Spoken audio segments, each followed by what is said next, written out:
Drivers can pose just as great a risk as drunk drivers. They face the same penalties, like the loss of their driver's license, a criminal record, fines, and more. A message from the RCMP, the Canadian Association of Chiefs of Police, and Arrive Alive, Drive Sober.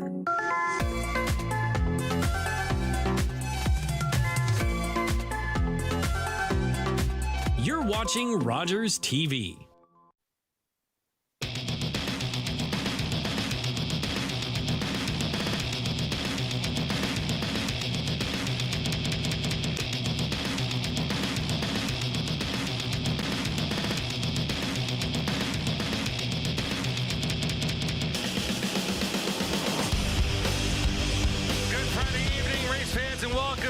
Presentation of Delaware Speedway Racing on Rogers TV, presented by Ray Cullen Chevrolet. There you see it, a gorgeous Friday night. It's hot, it's humid, it's sticky, it's sunny. We're ready to go racing. Welcome up top at the tower, Chris Orrs and Kate Friel. We got a great lineup for you tonight, a great program with a special start. And to tell us more about what's on the table tonight, we're joined by the third member of our team. Let's go trackside to Jeremy McGrady. Good evening, Jeremy. Thank you so much, Chris. Yeah, it's a great night on hand. We are starting off special. We have the Bone Stock feature race up first, the race from back on July the 19th on that race. And so we're going to go that one first. And then obviously the rest of the night, we've got our regular racing series with the V8 stocks and the late models as well. And for more on the rest of tonight's action, I'll send it back up to you, Chris and Kate. Kate Friel, good evening. What are you looking forward to most tonight? Great card tonight. Yeah, it's going to be great to see these Bone Stocks battle twice. Not everybody in the Bone Stocks will battle twice, like Jeremy said. We are starting from July 19th's race. It got rained out, so some of these guys that may be here tonight weren't participating back then. So they don't get to run the first feature, so they get to sit and watch all the competition and see how fast they are, see what ground they need to make up. Then we get the late models back. We haven't seen as many late models as we may see tonight. It looks like we have some guys jumping back into the field, so always great to see. And our V8 stocks, it looked like there was a lot of them in practice, so I do like to see that class continue to grow in numbers. Let's open with the point standings for the Bone Stock division. We'll open with them in a double feature night. Langford by 3 over Willems. Standings look pretty tight there, all the way down to a top 5. Moving right along to the V8 stocks. We'll see them tonight as well. And out front continues to be the driver of the 45. That's Barry Watson out front, 15 points ahead of Morris. Taggart, Patrick, nice little battle there for third. They're tied at 26 points off the pace, and we'll wrap things up. Well, the second to last feature tonight will be our late models, the big boys on track this Friday evening. Sheridan ahead of Schrank and Morneau, a great battle there for the second spot, and Rob Legan and Jesse Kennedy rounding out the top 5 as we get set for a double feature night for the Bone Stock division as the cars will head out of the track. I can't remember the last time we opened up Rogers TV broadcast from the half mile with anything but a heat race or maybe time trials. We're opening up with a feature, and this one for the Bone Stock class. And I would assume that they would set their order based on the heat races from that July date before it got rained out, I would imagine, right, Kate? Yeah, so I think we're going back, and this may be I want to say this was the invitational race that got rained out. Okay. So with that being said, these points may not have effect on the other one. I am going to fact check that just to make sure, but they're going to go back to what the feature lineup was supposed to be. I remember them all lined up on the infield. They were waiting to go out, and we just lost it to weather. I think we ran an invitational race that day ahead of them, made sure that they got it in, and then came to these guys. So we will see what they have for us to start off the night. And they got to keep their cars intact to run that second one. Yeah, absolutely. You want to talk coverage on Rogers TV tonight, race fans, we got you. 6 cameras on the roster tonight. There's one of them. That's one of our top of the tower cameras out of 3 atop the race control tower. We also have cameras in turns 1, turns 4, and right below the flag stand. So wall-to-wall, turn-to-turn coverage here on Rogers TV. And thank you to all of our volunteers manning the cameras. Chris and Scotty in the truck as well, making sure the show runs as smooth as possible. White flag on the speedway from flagman Aidan Maynard as we get set to open up this Friday evening with a bone stock makeup feature race. 25 laps, the scheduled distance. Brady Aldman on the pole with the 93 of Race Meyer. Row number 2, Nathan Rhea, Ian Levesque. Row number 3, Will Quarry and Charlie Verhoeven. Row number 4, Colin Wilms. The second in points right now is Colin, along with Justin Culver. And row number 5, Donovan Clark, and the points leader, the 03. Matt Langford. Welcome to a Friday night. Welcome to Delaware Speedway, and welcome to Rogers TV. Here we go, bone stock feature to open up the night out of turn number 4. They'll look to the flag stand, and green flag. We're racing on a Friday night at the half mile. A full field of bone stocks will funnel into turns number 1, up the hill in turn 2 and down the back, and Aldman out front in that 93R, followed by the 93 of Meyer.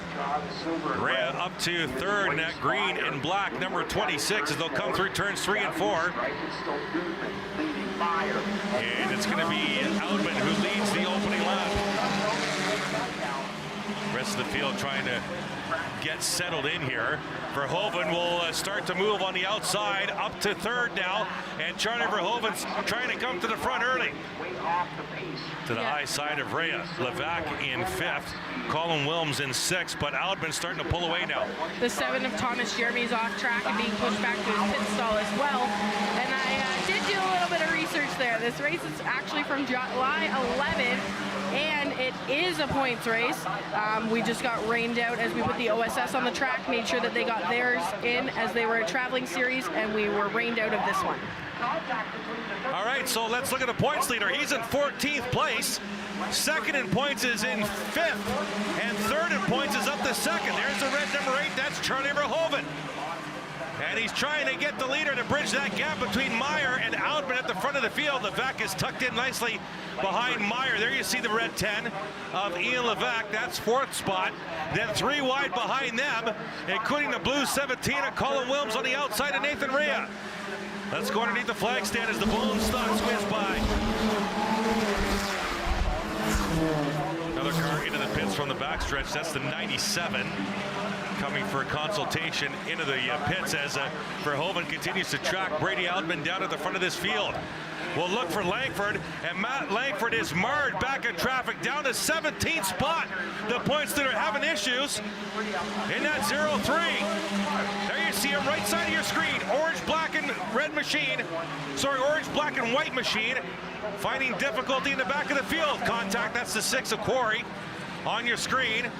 The 25 is Genereux, and Will trying to maneuver the 69 as Rawlings. He'll go underneath him as the leaders will cross for another completed lap. Yeah, Nathan Rhea is also having a little bit of a struggle about mid-pack as well. Not used to seeing that. But take a look here at the replay on the bottom right. Watch the 6 car of Will Quarry get sandwiched in between the 69. And good on Matt Langford for avoiding the 6 car there. The points leader was able to sneak on by. Yeah, the Langford's up to 12th spot, but marred in traffic. As here comes Verhoeven for the lead on the outside of turn number 2. Charlie Verhoeven. He won 3 in a row back in early July and trying to get back to victory lane, maybe with a double tonight. Verhoeven to the lead. Here comes Colin Wilms out of a pack for 5th, and now he's up to 3rd in that blue and white 17. He's 2nd into the points coming into tonight. And sandwiched between the 2 is Brady Aldman, still battling for the lead. Verhoeven, Aldman, Wilms, all in your shot right there down the back. Into turn number 3 they go. 16 laps to go this time by. We'll check on the points leader. And Matt Langford now up to 10th spot. But a full straightaway behind the leaders. Now I believe there's also heat races for the bone stocks tonight, isn't there, Kate? Yeah, yes, there's going to be some heat races to qualify them for the tonight's feature. Feature tonight, right. Yes. Here's Colin Wilms ahead of Outman for second place now, and Colin Wilms now will try and bridge that gap up to the leader, Charlie Verhoeven. That's first and second on the track, but third and second in the points, and there's that gap as they come out of 2 and down the back. Outman in third. Paul Fothergill's come up to fourth now, and Fothergill's coming with a charge. The 19 of Michael Verburn right behind them. There's the 19 going by. Fothergill to the inside now of Outman for position. That's a battle for third. Verburn right there as well in that 19. Three-car battle now for the 4th spot. As Verhoeven stretching his legs down the back out to a 15-car length lead now. Matt Langford up to 8th now, slowly but surely. Picking off cars in the points leader in the 8th spot now. Every position on the track is worth a point. If you lead a lap, it's a point. If you lead the most, it's another point. Verhoeven's looking to get 2 bonus points here if he stays out front till the end. The interesting fact is that Verhoeven isn't the fastest guy on the track right now. It's actually Paul Fothergill in the 3rd spot.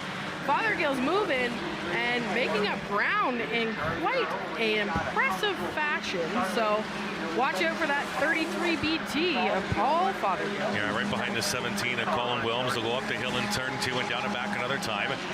Wilms is about 10, 11 car lengths behind the leader, Charlie Verhoeven. And Verhoeven's about 15 car lengths away from negotiating some back marker traffic now, as they have 11 to go this time by at the line. Verhoeven, Wilms, Fothergill, your front 3. Then it's Verburn, Outman, your top 5. Then Donovan Clark, and there's Matt Langford. Langford up to the 7th spot now for the points leader. And here they go into some traffic now. They'll come up to the Howard machine. There you see the battle for second and third through turns 3 and 4. Wilms in the 17, Fothergill in the 33. 10 to go. Fothergill doing a great job tracking down that 17 of Wilms right on the back bumper now, and just looking to see when he's got his opportunity. Fothergill is a very seasoned driver here at Delaware Speedway, and he knows when to make the move and when he needs to hold it. So. Yeah, not quite sure if Verhoeven's having problems with traffic or not, but that lead has shrunk in half, if not more. It's down to 2, 3 car lengths now to Wilms and Fothergill, who dives underneath the 17 for position.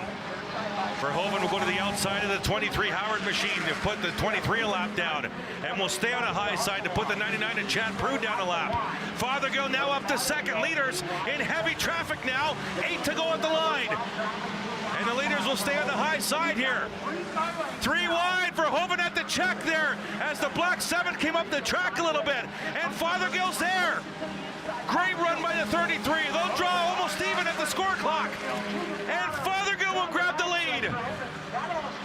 Paul Fothergill, new leader. 7 to go at the line. Verhoeven will fight back on the outside. Wilms will drop to third. And Fothergill will take a point for leading a lap.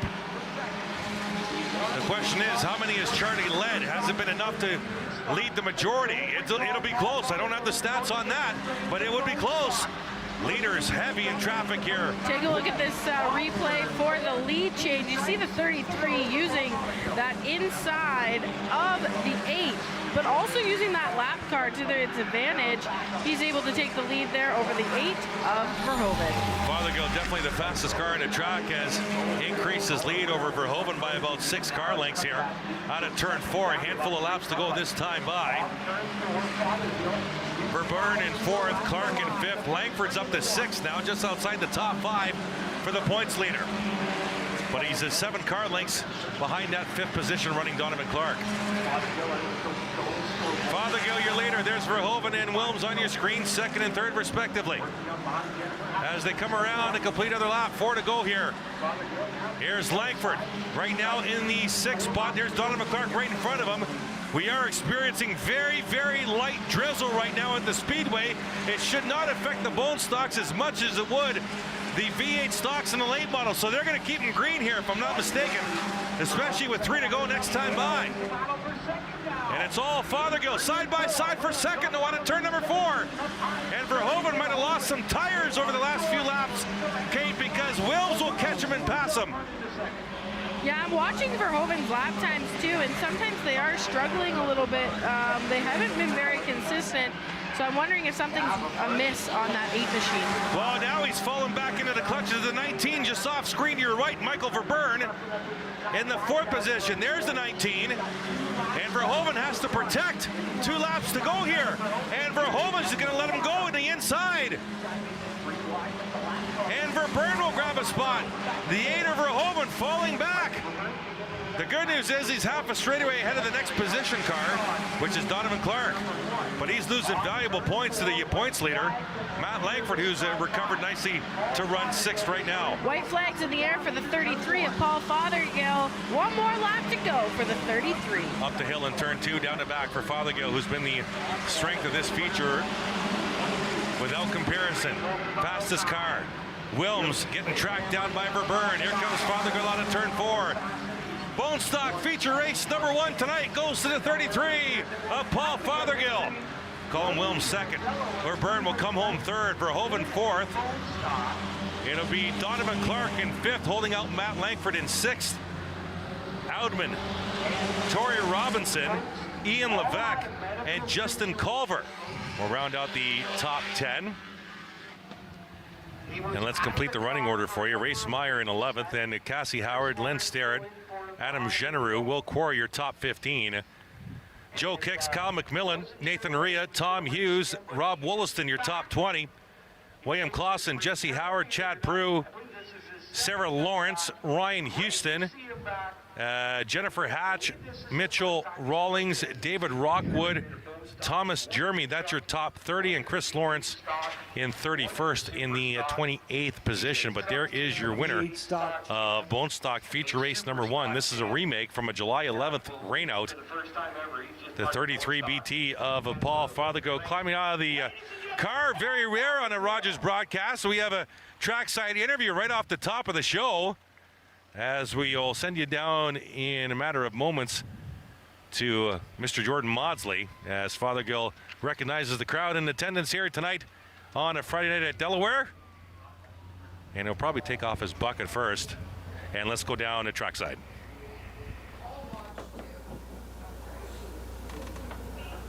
He was too excited to get the helmet off. He's going to get it off now, out of the car.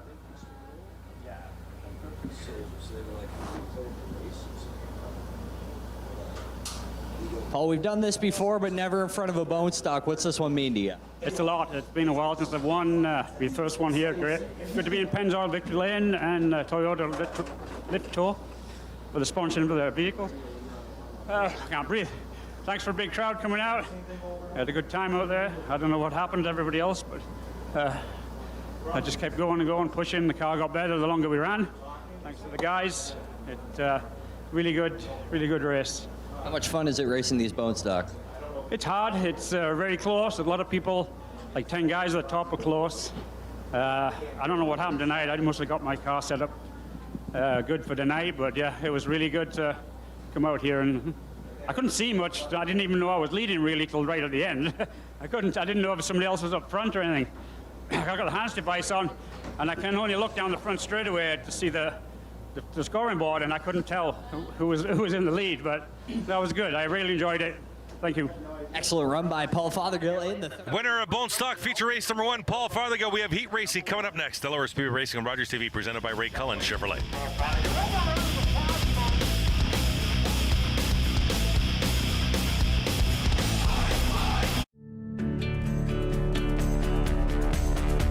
This program is brought to you by Rogers Xfinity, connecting you to more of what you love. Visit Rogers.com for more details. Ray Cullen Chevrolet. Ray saves you money, and that's the key on Chevy, Buick, GMC. Ray Cullen Chevrolet. You should drive by Ray today. I'm Wendell Clark with a word about winning. We all know it takes a team effort in any sport and with any challenge. You can be a part of the winning team that shuts out impaired driving. Whether you're out on the town or just hanging out with friends, drink responsibly. Always have a plan for a safe ride home for yourself, your family, and your friends. You'll be helping to shut out impaired driving. Visit ArriveAlive.org to find out more. Arrive Alive. Drive sober.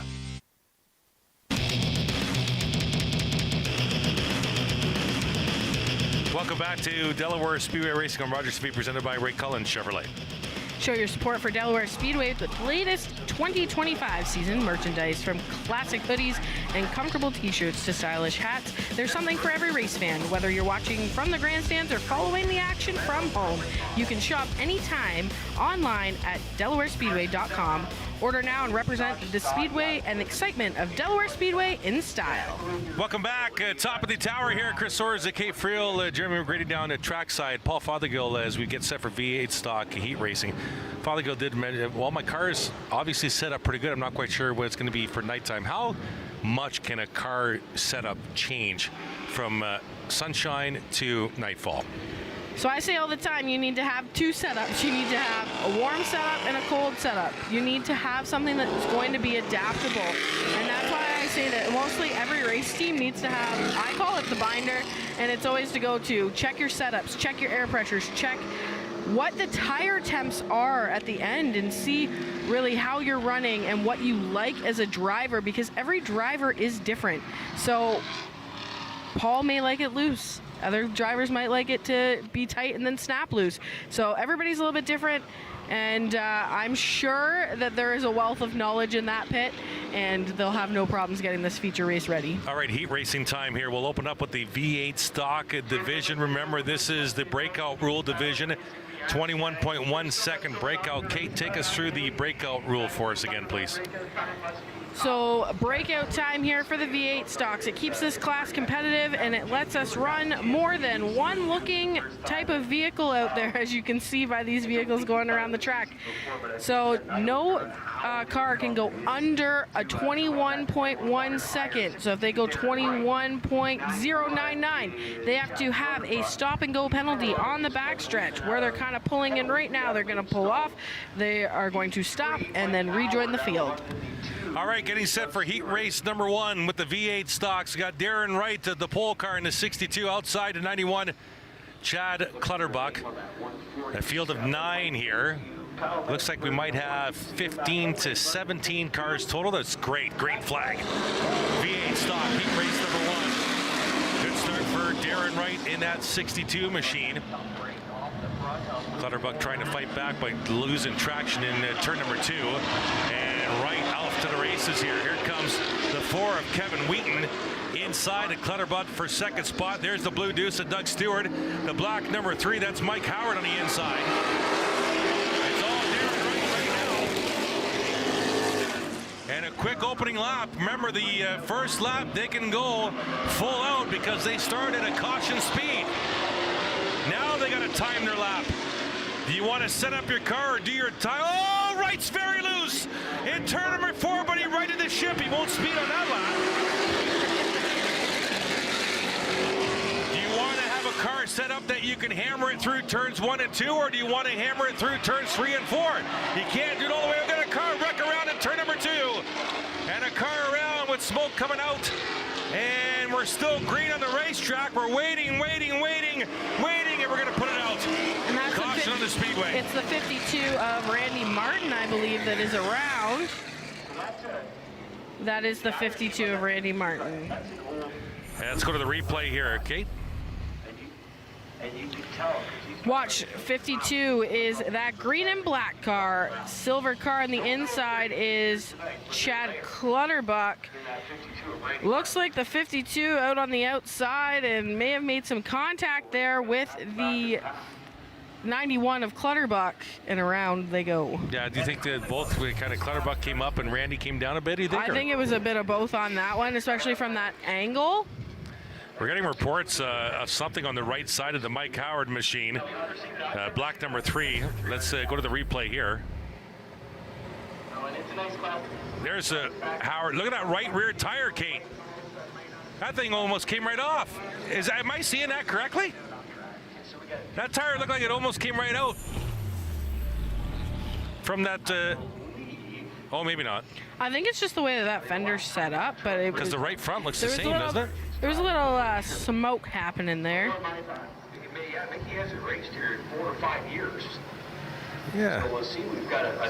Don't really. I think it's just the way that it's set up, and Because that chassis when you're turning left, that chassis might be coming down to that tire a little bit more than they thought, maybe. yeah, or just was braking a little bit too hard, and there's a little bit of smoke from the brake possibly as well. Okay. I think it's just the way that that fender is built. 2 laps in the books here, white flag being displayed.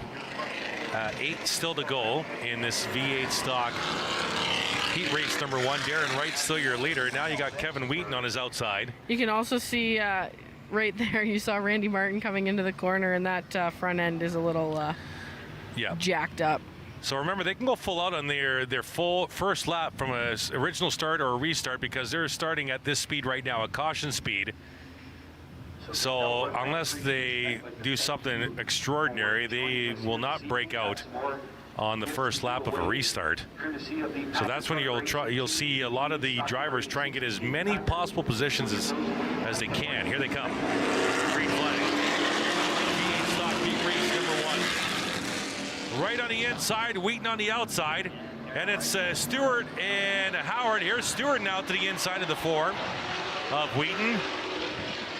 The front 7 have gotten away. And Wright will lead him out of turn number 4 to the stripe. Now they got to work their lap time their laps, time how they drive the lap. And Wright will lead him down the back another time. There's Wheaton in the 4, Stewart in the 2. Kate will check our times as she normally does. Out of turn 4, 6 to go.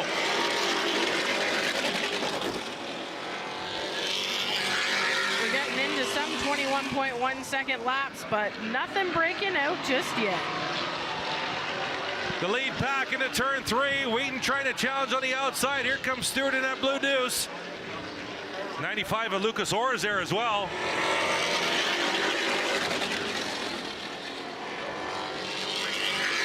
Thumbs up from Kate. We're good to go. 5 to go here. And Wheaton's losing spots on the outside. Stewart up to second. Now Orr to the inside of Wheaton. Then it's Howard and Mesenberg fighting for a spot.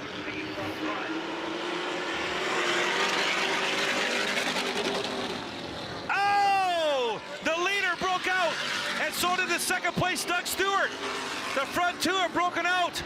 A 21.019 for Wright, a 20.95 for Stewart. That will give Orr the lead with 3 to go this time. There's the point from the flag stand. Both of them got nabbed. The 62 and the 2 got to pull over here. And they're going to pull over right now. It's a stop and go. They got to come to a complete stop, not a rolling stop. And Darren Wright did it right. I think Stewart had a little bit of a roller, but they'll probably let him get away with that one. And Lucas Orr will lead into turn number 1. Look at the 2 different stop and go aspects, and look at the difference on track. Stewart and Wright. Stewart's exiting turn 2. Wright just went into turn 1. Wow, what a difference. Wreck. Oh, big wreck in turn 4. 2 cars, sorry, turns 3 and 4. Martin involved again. And is that Wheaton in the 4? Yes, and the 1 of Mesenberg was in there too. So caution on the speedway with 2 laps to go.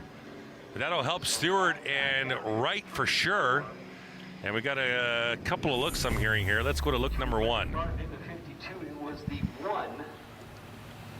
So the Oh, 1 wow. and the 4 and collect Randy Martin. So it looks like the 1 of Mesenberg and the 4. So it looks like the 4 kind of checked up into the back of Orr. Yeah, for sure. So Wheaton checks up, Mesenberg comes up, and then Randy Martin just gets collected in the end of that. Under caution here. V8 stock heat race number 1.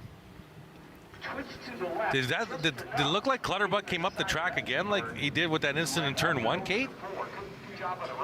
It's hard to tell. Maybe we get another shot of that, Chris, especially maybe from the turn 4 camera. I think that might have been the best angle, Kate, I think. I think that was the 1 on the inside, which would have been Mesenberg.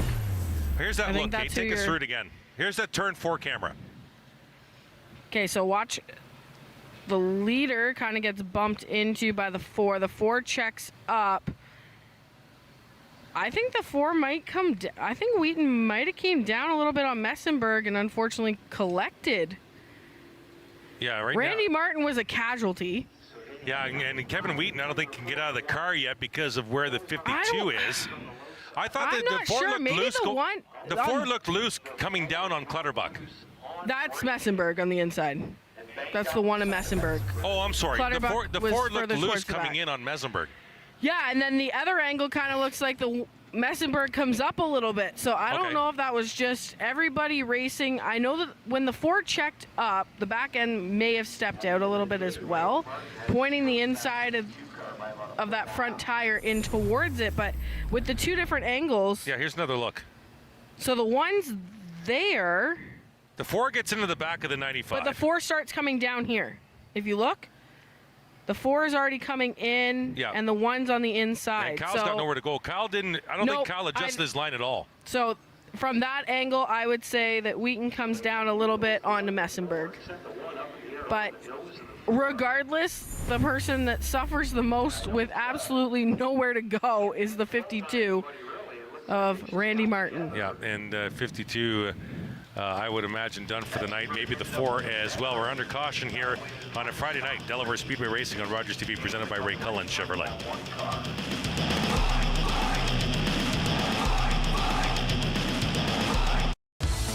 Bring the family to Pizza Hut's all-you-can-eat buffet.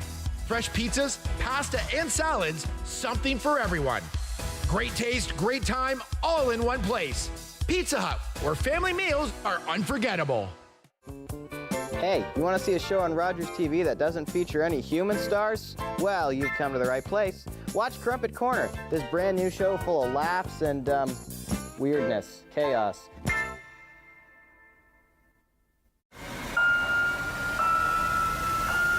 Let's go!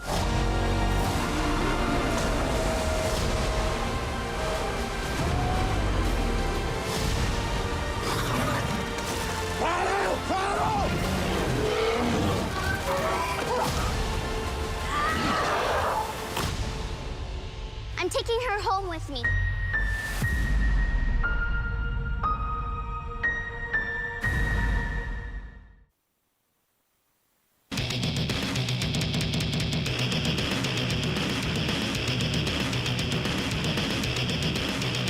Welcome back to Delaware Speedway Racing on Rogers TV, presented by Ray Cullen Chevrolet. And show your support for Delaware Speedway with the latest 2025 season merchandise, from classic hoodies and comfortable t-shirts to stylish hats. There's something for every race fan. Whether you're watching from the grandstands or following the action from home, you can shop online, DelawareSpeedway.com.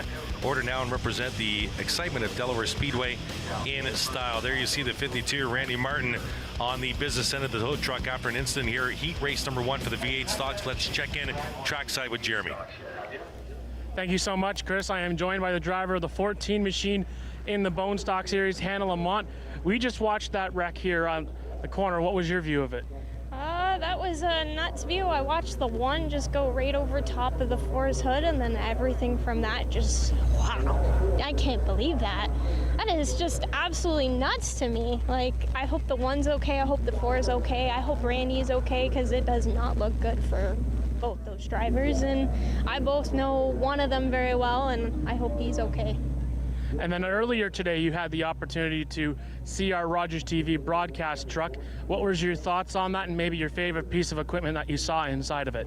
Well, I really gotta say, just the whole point of view, you guys really do a lot out here. Like, all the different camera views, you guys got of every angle of this track, and I can't believe it. Just like 60 different things going on in the background while we're racing. And you guys put a lot of effort into this, and when I was up there, I think the favorite part is the fact that you guys are sitting there editing things live while we're out racing and everything, and I just couldn't believe it. You guys do a lot of work for this track. And you have one more feature race left here to go tonight, plus the heat races. Good luck tonight and the rest of the way. Thank you so much. I hope you have a good night. And in terms of the car, I hope we go out for the race and drive it like I saw it. Best of luck, Hannah. Back upstairs. Thank you, Jeremy and Hannah. Pleasure to work with Hannah. She's part of the team with us, with Kate and myself and more at Grand Bend Speedway as well. And she will be nicely financially supported for that comment she made about the hard work that they do in the truck. It's really not that hard, folks, trust me. No, I'm just kidding. I sit in the truck all the time when we're here, and there's a lot of... I ask questions all the time because I don't know how they know what to do in everything. Let's go to the replay here from this turn 4 collision while we're still under caution. Kate? Yeah, we're still under caution. Watch what Hannah was just talking about here. The one goes up over the nose of Wheaton and collects Randy Martin. We do take a look at that. Here it is again. We see how the 4 kind of comes down, checks up into the back of Lucas Orr, Messenberg over the hood, and collecting Randy Martin. So that's why we are under caution. But we've got a white flag in the air here on the Speedway. And here comes Messenberg. Now, take a look between the two right side tires. Look at that damage at the bottom of the door, but the one car never left the track. Kyle stayed on track the whole time during this caution. As Kate mentioned, white flag on the Speedway. Yeah, just to culminate what Hannah was saying, I sit in the truck a lot and I ask questions because there's so much stuff going on there. You wouldn't believe it. So kudos to everybody who works in the mobile truck for Rogers. Fantastic job. Lots going on in there, lots of working parts. So appreciate that. All right, lights off the Delaware Speedway pace vehicle being driven by Gary Adrianson. We're set for 2 laps to go. To finish off the V8 stock heat race number 1, we went caution free, didn't we, in the bone stock feature? We did. And a couple of cautions here in the V8 stock heat race. Here we go. Orr on the inside, Messenberg on the outside. Green flag. And Orr will lead him. Here's Mike Howard in that 3. Looking to the inside already. And they'll go 3 wide as they'll split Orr. And Howard will rock it to the front into turn number 3. Messenberg in the 2nd spot now. Orr to 3rd to go through that stage ride. And here we go, white flag on the Speedway. And Messenberg will fight back on the inside. Now they got to time their lap here. This lap will count for speeding here as they half a lap to go to finish heat race number 1. Can Howard do it in 21.1 or slower? Here they come into turn 4. Howard's going to win it. We'll see. He's got it. Mike Howard will take heat race number 1, followed by Messenberg, Orr, Stewart, and Darren Wright. Stewart and Wright responding to 4th and 5th from their stop and go. Mayhew, Clutterbuck, Wheaton, and Randy Martin, the finishing order, V8 stock heat race number 1. Yeah, so good on Mike Howard, able to take a heat race win. He lost one a couple weeks ago on the last lap, so I bet you that feels good. More to come. Don't go anywhere. Delaware Speedway Racing on Rogers TV, presented by Ray Cullen Chevrolet.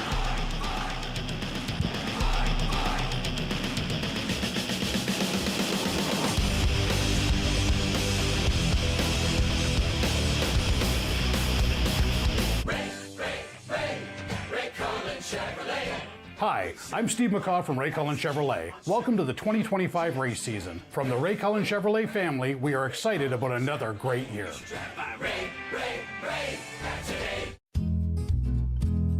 In The Paint Box, host Jane Roy puts a spotlight on various aspects of the vibrant visual art community in the City of London. The Paint Box, Mondays at 5:30 p.m. It's closing time, and you stayed out longer than you planned. So now you can't drive, and the buses have stopped running. You could always call your girlfriend. Or maybe your roommate? What about your best friend? You could just dial 1-888-TAXI-GUY or use the Taxi Guy app. The call and the app are free, and they both connect you to a local cab company to bring you home safely. Visit arrivealive.org to find out more. Arrive Alive, drive sober.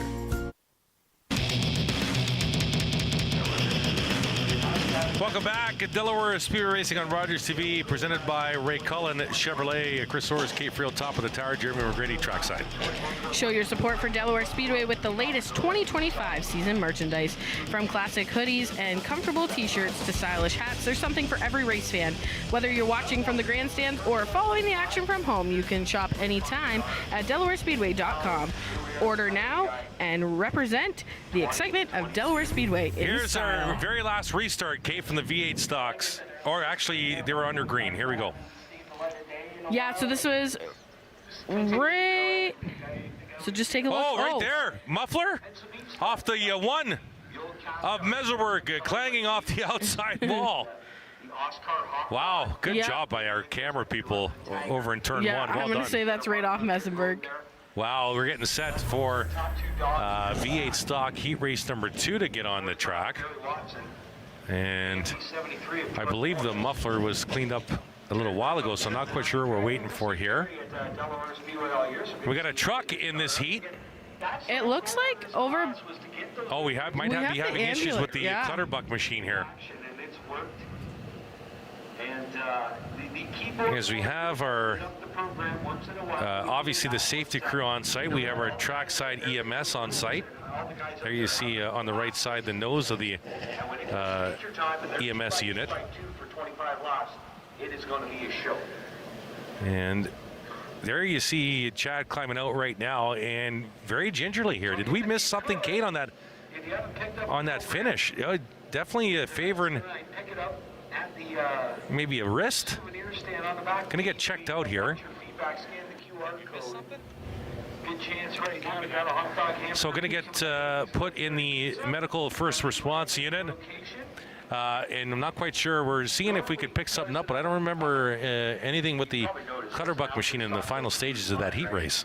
No, the only incident that really we saw the Clutterbuck machine in the incident with was the first caution with Randy Martin, from what we can see right away. So yeah, and we're Chad, just hoping that Chad's okay. Yeah, obviously Chad felt that he needed to be seen, and that's why he stopped right there by the safety crew and the EMS unit. Now the EMS unit coming back into the infield to park and check Chad out as the 91 gets pushed to the pits, as now we get the green flag to get them off pit road under caution status for V8 stock heat race number 2. Chris Orrs, Kate Friel, welcome top of the tower. Take a look at this. I think they may have found a little bit of something that could have happened here. So second silver car on the outside. And watch, there is a bump there, so I wonder if maybe like a wheel grab, maybe jerk the shoulder or the wrist or the arm. I think it's something with his arm, so I'm wondering if there was a jerking motion that's locked something up or made something very uncomfortable that's sent Chad Clutterbuck with EMS just to get looked out. But we are hoping everything is fine and that he is able to return come feature time, but definitely his safety is what we are most worried about. Race cars can be fixed. People take a little bit more work sometimes. Yeah, absolutely. Welcome back, top of the tower with Chris and Kate getting set here for V8 stock heat race number 2 as the cars are on track. And at 10 laps, the scheduled distance for this particular heat race. Jeremy Taggart on the pole. Outside row number 1, Steve Aaron. Row number 2, Kara Martin and Caden Patrick. Row number 3, Chuck Menzie, Barry Watson, the points leader. Row number 4 is Jordan Morris and Kevin Trevlin. Row number 5, Jerry Broom and Pete Vanderwist Jr.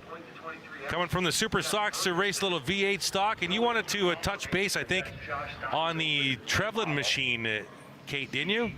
Yeah, so it looks like it's a dirt late model that has been converted and is out here, but I love the style of this car. Look at that 22 machine. It looks good. Let's see how fast it goes. Also at the back end, off camera as well, will be the 7 of Pete Vanderwish Jr. I think probably just doing some testing as the Dayco Superstocks will be back later on. I think it's in a couple weeks. So he'll stay away from the pack. He starts over in turn 3 as the green flag drops for V8 stock heat race number 2. Aaron on the outside, Taggart on the inside, and Steve Aaron will grab the lead, and that 23X down the back. Patrick quickly up to third. Watson trying to get to the outside of the 53 of Kara Martin. They're going to go full blast here in lap number 1. Taggart will fight back on the inside. And side by side for the lead through turns 1 and 2. Great corner exit by Steve Aaron in that 23X. Dropping Taggart to second. Patrick remains in third. Now Watson up to fourth. Here they come. Their first timed lap. And Kate will check for us. And Kate says thumbs up, so we're good to go. Thumbs up other than what Pete Vanderwish Jr. But the 53, Kara Martin around on the apron at turn number 2. And we're waiting to see if Kara can right the ship here. No, we'll put it out. Caution on the speedway. In this V8 stock heat race number 2. So the only car that was too fast was Pete Vanderwish Jr. So. Well, at least the 7 seems ready to go as he'll come back into pit road. And Kara firing up again and returns to the racetrack. Let's go trackside to Jeremy. Thanks, Chris. I do have an update fresh from the medical machine here for the 91 and the V8. It ended up being a dry shaft that ended up coming up through the floor, hitting his elbow. He currently does have an ice pack. The driver is okay. Just asked him what his condition is. He says he is okay, but just an update. It ended up being a dry shaft that came up through the machine, through the floor, which caused the issue. Awesome. Thank you very much for that up-to-the-minute update on the status of Chad Clutterbuck. As we have the lights off the Delaware Speedway pace vehicle here. 2 laps in the books. V8 stock heat race number 2 as the sun is ducking behind the clouds here. And shade has now covered the entire half mile. Steve Aaron will now start on the inside of row 1. Taggart on the outside. Patrick and Watson row number 2. Morris and now the 93 of Broom in row number 3. Here they come. Out of turn number 4. Green flag. We're racing with the V8 stocks. They'll go full blast here for this opening restart lap.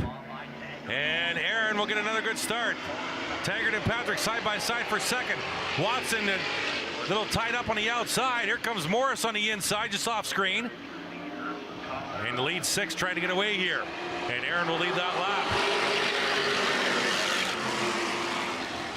We'll dive into turn number 1, through turns 1, up the hill in turn 2 and down the back. Aaron, Patrick, your top 2. Morris up to third now. Watson to the inside of Taggart. Now Taggart fights back on the outside, just off screen for a third spot. There you see them. And we'll check times here. They're all good, but the leader was close. 21.15 for Steve Aaron, but he's still good. And he'll stretch it out over Caden Patrick in the 86. 5 to go this time. We're halfway. 5 down, 5 to go.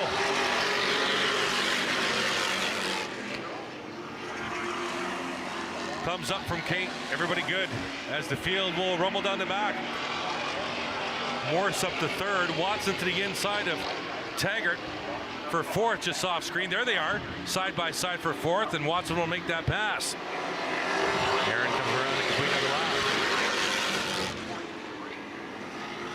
All thumbs up from Kate Friel as Patrick reels the 23X in a little bit. He'll close in under braking. Here they come. Through turns 3 and 4. Back to the strike, 3 to go. This time by.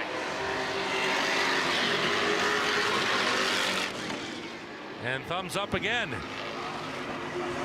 And the leaders work the back. Now Aaron has stretched it out a little bit. Watson all of a sudden to the outside of Morris. Battle for third, just off screen. They'll come into your screen momentarily. There they are, side by side. Top 2 in the points right there. Battling battling for third. Now Patrick to the outside of Aaron for the lead. And Watson just stayed under. So did Taggart, 21.107 for the fifth place machine. Very narrowly at a 21.01. Aaron will fight back to continue the lead on a turn 4. White flag in the Speedway. We'll check times. Everybody good with a lap to go. There they are. Aaron, Patrick, Watson, and Morris, your front 4. Into turn 3 another time. Can Aaron keep it on the right time? Checkered flag for the 23X of Steve Aaron. Is it good? It is good. And Aaron will win it, followed by Patrick, Watson, Morris, and Taggart, your top 5. Broom, Martin, Trevlin, Menzie, Vanderwish Jr. Your finishing order as we wrap up V8 stock heat racing. Let's go trackside. Jeremy. Thanks so much, Chris. I am joined by the leader in the bone stock division, the driver of the 3 machine, Matt Langford. Matt, take me through that first feature race there to start tonight's festivities, able to get another top 10 finish for you. Yeah, I think we finished 6th in the first feature there. First half was a little dicey. We got held up in traffic. And then once we made it through a few cars, I think we had probably, that was about the best we could do, was the 6th place car. So we've been thrashing all night. I got to thank my crew, and Darren from BT Racing made full changes through the kitchen sink at it. So I'm really hoping it's better for this next heat and feature. Yeah, you talk about these changes, obviously it being hot and humid, and now the sun's going to be down a little bit, a couple degrees cooler track for later tonight for the second feature. Talk to me about the adjustments that you make to this vehicle when you have to do 2 separate feature races in one day. Well, I don't think it's going to cool down too much, maybe a little bit. The track might tighten up a hair, and we just missed our setup earlier. We tried some new struts, and we haven't had any practices, so our fault for making a big change like that. So we went back to our old setup, and I'm hoping it's a good one. Well, best of luck tonight and the rest of the season, Matt. Thank you very much.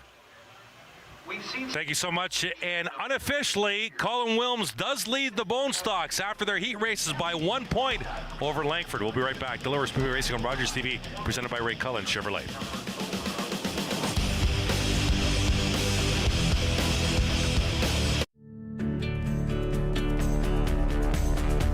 This program is brought to you by Rogers Xfinity, connecting you to more of what you love.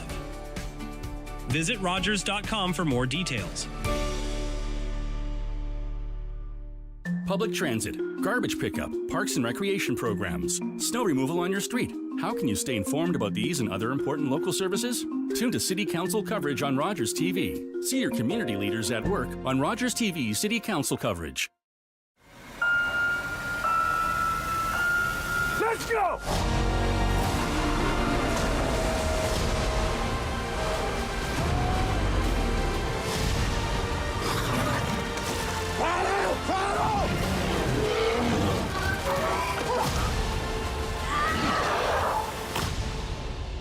I'm taking her home with me.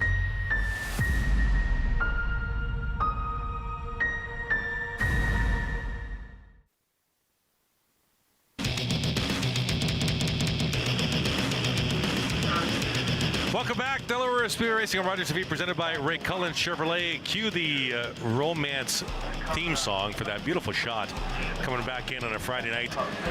Chris Orris, Kate Friel, top of the tower. Welcome back. Jeremy McGrady down trackside. We are in the midst of heat racing right now. We opened up a little differently tonight. We had a Bone Stock remake feature, won by Paul Fothergill. 25 laps and doing double features tonight.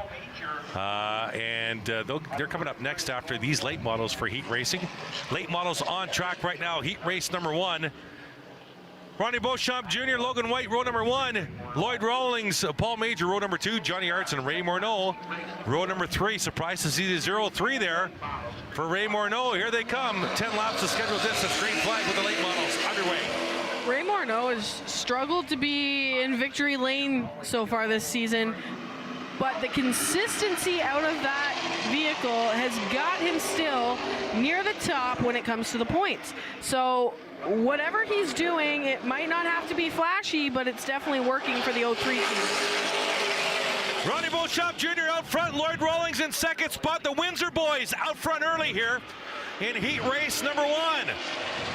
The 21 and Logan White on the outside of Johnny Arts in that green and black 30. There you see the nose of the 03 of Morneau. And Arts will fight to the inside of Rawlings. Morneau trying to follow him through. The 60 of Ronnie Beauchamp Jr. gone away. Out to a 10-car length lead already. Arts up to second. There you see Major in the 14 to the inside of White. In that 21, Rawlings got a little tight, went right up the track there in turn number 3. Arts and Morneau quickly up to second and third respectively. There they are. Out of turn 2 and down and back, and the 03 looks racing. Yeah, the 03's having a great run in this heat race. It looked like they were struggling a little bit in practice, so it's good to see a little bit of a rebound here for the first heat race of the night for the late model. They'll dive into turn number 1. Up the hill in turn 2, down and back there. You see the white car of Ronnie Beauchamp Jr. There's the gap.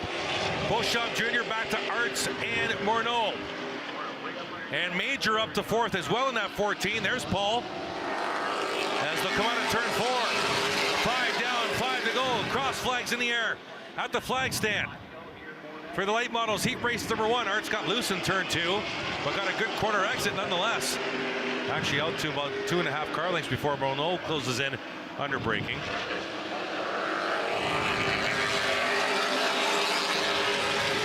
Beauchamp Jr. just clocked his fastest lap at 19:032. That's the fastest of the field. Second is a 19:092 by Paul Major in the 14. That 60 looking good tonight. 3 to go. Late model heat race number 1. It's all Ronnie Beauchamp Jr. Johnny Arts, Ray Morneau, your top 3. And it's good to see Beauchamp Jr. having a good run.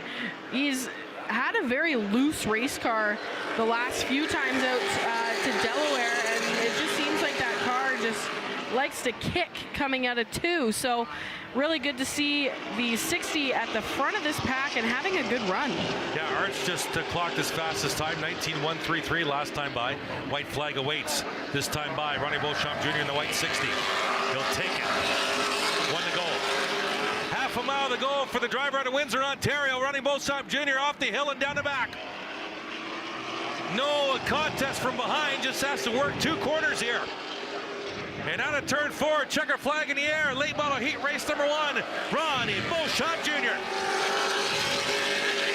Arts Morneau round out the podium, followed by Major, White, and Rawlings. And that'll conclude heat race number 1 in the late model division here at Delaware Speedway. And Kate mentioned it, that car right there looking very, very strong tonight. Definitely had a great start out of the 60 machine. Took off like a rocket ship and was able to sail away with that one. Absolutely. On the other side of the break, we'll stay with the late models. Heat race number 2 coming up. Delaware Speedway Racing on Rogers TV, presented by Ray Cullen Chevrolet.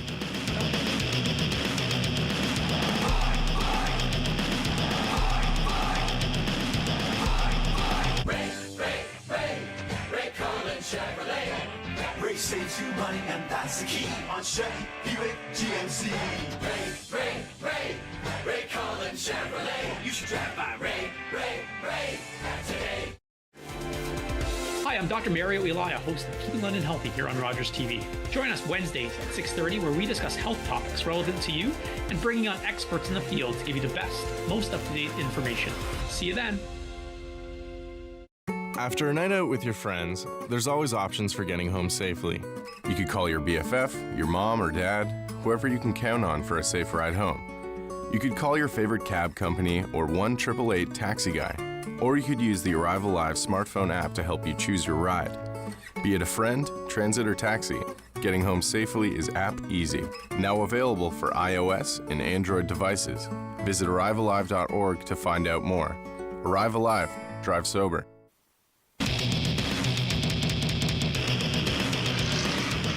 Welcome back at Delaware Speedway Racing on Rogers TV, presented by Ray Cullen Chevrolet. Chris Orrs, Kate Friel, top of the tower. Jeremy McGrady down at trackside, getting ready for late model heat race number 2. tonight. The heat race number 1, you just saw it, won by Ronnie Beauchamp Jr. Welcome to those of you watching on Rogers TV, also our YouTube channel. Thank you so much for joining us on a gorgeous Friday evening. The 22 Marshall Schrenk in the pits for a late consultation. This doesn't look good, Kay Friel. No, he did come in on his own power, so it's not like he had to be pushed in, but something clearly is amiss if they're under the hood. I'm wondering if they're gonna just try and go with it, or if they hear or see fluid of some sort. Amidst it's going up on the jack, so. Amidst a very tight battle with Ray Morneau for second right now. 8 and 9 points behind the lead pace of Jake Sheridan. And Schrenk right now in second going into tonight. Morneau just got some points in that first heat race. Morneau finishing in third, so that's 8 points for Ray. And just hypothetically right now, that puts him to 275, which puts him 1 behind Sheridan and ahead of Schrenk. But we still have to see Sheridan and Schrenk in their heat race, which is on top right now. And the 22 needs to get out on the track, or there will be no points. Interesting development happening right now on pit road with the 22 of Marshall Schrenk. How long will they wait? They're not going to wait long. White flag this time by from the flag stand. The 22 team in trouble here. And going to take a big hit. Everybody in the heat race will get points because there's less than 11 cars in the heat. They pay points for the top 10. This is big, as you heard the track announcer saying it. The 22 in the pits. You see the field under caution, lights off the pace vehicle as they roll into turn number 3. It's going to be Brady Smith and Jesse Kennedy, row number 1. And Schrenk's not going to answer the bell here, I don't think. Out of turn number 4, he's off the jacks though, and he's going to roll. Green flag on the speedway, and Schrenk is down and away. And he's got to follow the pace vehicle under pace speed here down pit road. And the pace vehicle will pull over. And they'll give the green to the 22. And the 22 on the lead lap. A full half a lap behind the leaders as they come out of turn 4. And Kennedy will lead lap number 1. That's better than nothing. He's out there, so he'll be collecting points. Kennedy on the top side, Smith on the inside. Kennedy's able to get ahead of Smith. Smith did look very good in practice. And Kennedy looked like he kind of was suffering something in practice. Whether it looked like it was a miss or what was happening, but the 10 machine was very slow in practice. So good to see that the 10 crews got it all figured out, and they're at the front of this field. Kennedy will lead the field into turn 3. And Schrenk just clocked at 20.932, so he's a second off the pace. Right now is Marshall Schrenk, but he did start the heat. So he is in line for 5 points. If he finishes in the 6th spot, which we think he will, as Kennedy will lead the field out at turn number 4, 6 to go. Smith in second, Sheridan's up to 3rd already. And beating down the rear deck lid of the 53 of Brady Smith. And there you see the 53 of Smith, the 52 of Sheridan. Into turn number 3, they are tracking Schrenk down. Schrenk is about a second and a half off the pace. Definite issues with the 22 of Marshall Schrenk. And Robley's off the pace in turn number 3. Matt Robley has lost the lead draft. He comes out of turn number 4. And Robley just clocking a 28-second lap. So he was way off the pace. Take a look at replay here. Here's the 32 of Matt Robley. Oh, he went around. I missed that, Kate. Goes around in turns 1 and 2. Hence the 29-second lap. My apologies, race fans. I didn't even see that. It's kind of in our blind spot. They'll go by the 22 of Marshall Schrenk, but he's still on the track. He will gain points. Is Kennedy out front by a healthy margin over Jake Sheridan. Good indicator here for the feature, race fans. The 52 has been strong for a few weeks. What's the 10 have for the 52 tonight? We'll check the gap of the line here. 1.383 seconds with 2 laps to go. Kennedy back to Sheridan. And Kennedy is a 10th faster than Sheridan, so that's good because Sheridan did have to start further back. Kennedy did get a good jump off the start. So the biggest thing is watching how their lap times are in order to kind of predict what that's going to look like come feature time. Kennedy extended the gap last time by. Half a lap to go for Lieutenant Jesse Kennedy. White flag on the speedway. Checkered flag awaits the 10 from Southwold, Ontario. Jesse Kennedy. Checkered flag. Late model heat race number 2. Sheridan second. Smith third. It'll be the 13 of Jaden Chapman. The 32, I believe, of Matt Robbie will finish ahead of Marshall Schrenk. And there you see the 22 of Schrenk. He'll get 5 points. So 5 points puts him at 273 unofficially. I believe unofficially, Ray Warno will now be... Let's go trackside to Jeremy. Thanks so much, Chris. I have an update on the 22 of Marshall Schrenk as he's coming into pit road as we speak. He has an issue with his brake pedal. It had gone off on him right before they went out to the track. They obviously came in, currently nursing it gingerly. They're obviously going to go to work on it and make sure that they have it ready for the feature race, guys. Thank you so much, Jeremy. You give 9 points to Sheridan. And 5 for Schrenk. We'll be right back. Delaware Speedway Racing on Rogers TV, presented by Ray Cullen Chevrolet.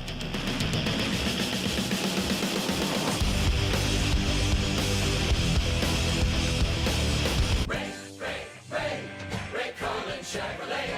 Hi, I'm Steve McCaw from Ray Cullen Chevrolet. Welcome to the 2025 race season. From the Ray Cullen Chevrolet family, we are excited about another great year.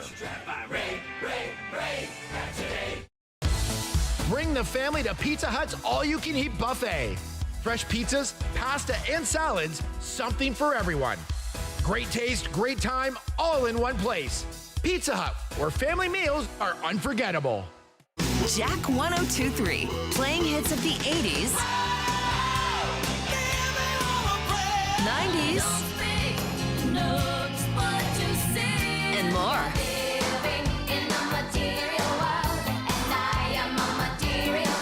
So you can have the time of your life again. And again.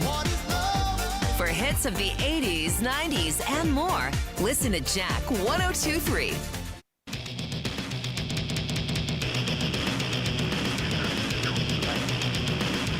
Welcome back at Delaware Speedway Racing on Rogers TV, presented by Ray Cullen Chevrolet. Chris and Kate, top of the tower. Welcome back. Jeremy trackside, filing reports as we go.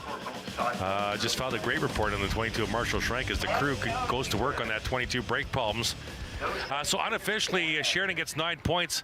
Schrenk now 2 points behind Ray Morneau, so they've switched spots. Morneau second spot in the late model points, followed by Schrenk 2 points back. Bone stock time. They did a feature already. How about some heat racing from the Bone Stocks? Here they come. And green flag. We're racing at Delaware on a Friday night. It's John Flewitt, Bradley Marchand at the front of this field. Sarah Lawrence started with Ryan Houston in row number 2. There's the 777. Look at that. I love the 777 logo, like the casino slot machine. Eh? Kate, look at that for the Flewitt machine. And they'll drag race to the line. Who's got the... And that's going to be the outside. 69C of Bradley Marchand credited with that lap. And fighting back on the inside is Flewitt. They'll drag race down the back. It's Race Meyer alone in third. Houston fourth. Brady Outman in fifth. We saw Outman and Meyer in that first feature tonight. They started on the front row in that opening feature. And Marchand will lead that lap as well. Flewitt will fight back on the inside in that 777. And now Flewitt will grab the lead. Good corner exit out of that 777 silver machine. Here comes the 93 right there. There's Race Meyer in the third spot. And now it's a 4-car battle at the front of the field. Welcome to 93 of Brady Eldman. Side by side for the lead. It's a 4-pack up front. Then a big gap to Brady Cox in that 24C in fifth. And the rest of the field. Front four right there. Fluent, Marchand, Meyer, Audman. Here they come, right into your screen, into turn number 4. And back to the stripe to complete another lap, 6 to go. This time by. And they'll dive into the corner again. Really good entry there by Marchand, but Fluent will fight back again. And Fluent will grab the lead. Here comes Race Meyer to the inside. And now fighting back on the outside of Race's Audman. Brady in that 93, a couple of 93s behind. It's a Brady in that dark machine on the outside and a Race in that silver and red machine. And Audman will grab the 3rd spot. Now gets up to the left rear wheel well of the 69C of Marchand is Brady Audman. And now Austin Etzel out of nowhere has caught the lead group. And now it's a 5-car battle at the front of this field with 4 to go. And Etzel will go to the outside of Meyer for position. Brady, or sorry, my apologies, Austin Etzel in that 91 with some speed. And little trap now by Audman in that 93 on the outside. There you see the 91 of Etzel. Out of turn 4, and a comfortable lead now, about a car length and a half to 2 car lengths for John Fluent. And diving to the inside, contact on that left rear of Marchand from the 93 of Audman. And that's a break for Etzel. There's the 91 of Austin Etzel up to 4th now. And now he's going to the outside again, taking the long way around Delaware Speedway. And a good run off corner exit. Yeah, and go ahead, sorry, Kate. Etzel's machine's really working well on that upper groove, so they've got that thing hooked in up there. He's come from what we thought might have been out of this race to right back in it. Absolutely, Austin Etzel in that 91. Now battling for the lead. And the leader is John Fluent. 1 lap to go, so if Etzel's gonna make the move, it looks like he's gonna try here to the inside, forcing the 77 Fluent to the outside. The 91 takes the inside groove. It looks like we have a new leader coming possibly to this checkered flag. Austin Etzel out of nowhere to somewhere at the front of this field out of turn number 4. Checkered flag in the air for the 91 of Austin Etzel will take Bone Stock Heat Race number 1. Followed by Fluent and Marchand, Audman and Meyer, your top 5. Cox, Jesse Howard, Zamet, Jeremy, Cassie Howard, your top 10.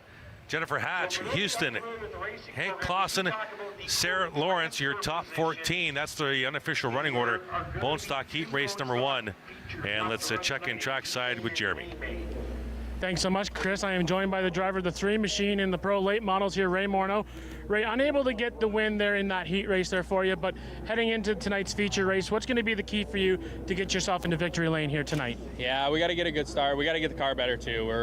We've been off the last little bit here, but we're working hard. There's no lack of effort, that's for sure. We're thrashing on it, making a few more changes here. But yeah, my main problem there was I couldn't roll the center and keep my center speed up and get with them too. I know they were on stickers and we weren't, so that helped them a little bit. But we still, I don't think, had enough. So we'll make some changes and then roll in the feature. Hopefully, I think we're starting outside pole.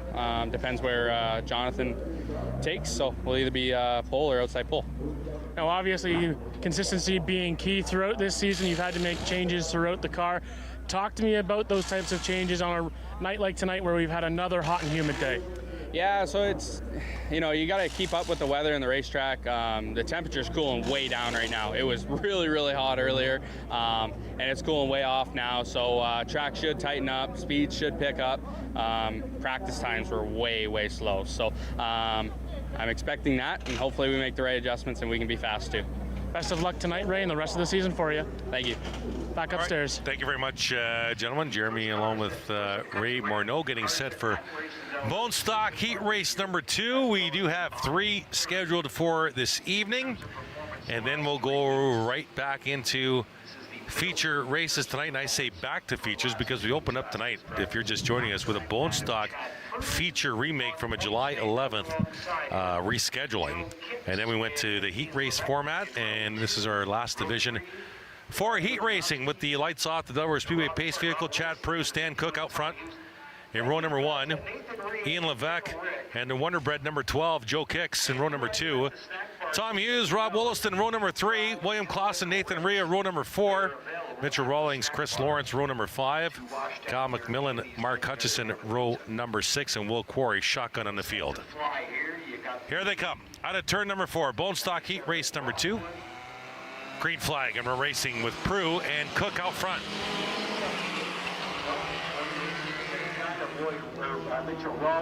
And this is Bone Stock Heat Race number 2. We'll throw it to my beautiful partner, Kate Friel, to call it for us. The 51, first off, has a bumper hanging. Went into turns 1 and 2, got completely sideways, but Tom Hughes is still rolling here. We may have a look at it. There.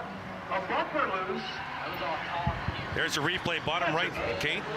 Yeah, so Nathan Rhea just comes up and takes the 51's bumper, knocks it slightly loose, so that's still dragging along. Bumping off of the 28 there as well, but falls in behind Nathan Rhea. Part of it is on the track, Yeah, but that's look no further. Stan Cook goes to the inside of the 99, Chad Peru, for the lead. Where is that on the track? Is it outside of the? Well, you can't say it's out of the groove of the Bone Stocks because they'll drive anywhere. It's in turn 1 from what I understand. Yeah, it's in turn 1, which is normally our blind spot. So Stan Cook is doing pretty well at the front of this field right now, but look no further. The 10 of Ian Levesque, who's had some pretty good runs here recently, is right behind him in the second spot, and Joe Kicks is looking pretty good coming up in that 12, going to the inside of Peru for the third spot. Here comes Ian Levesque to the inside, kind of taking a look on Stan Cook, but was not able to. There's about a 1-car gap there. But we got side by side for third position with Peru and Kicks. Kicks is able to take that third spot, but look to the outside is Ian Levesque on Cook. Coming through turn 4, Levesque kind of washes up a little bit, but is able to get an okay run. Still to the outside of Cook. Trying to make that outside work, it's just not there. Completing your top 10 right now, Mitchell Rawlings runs in 5th, followed by Chris Lawrence, Nathan Rhea, Tom Hughes. Will Quarry from shotgun in the field up to 9th.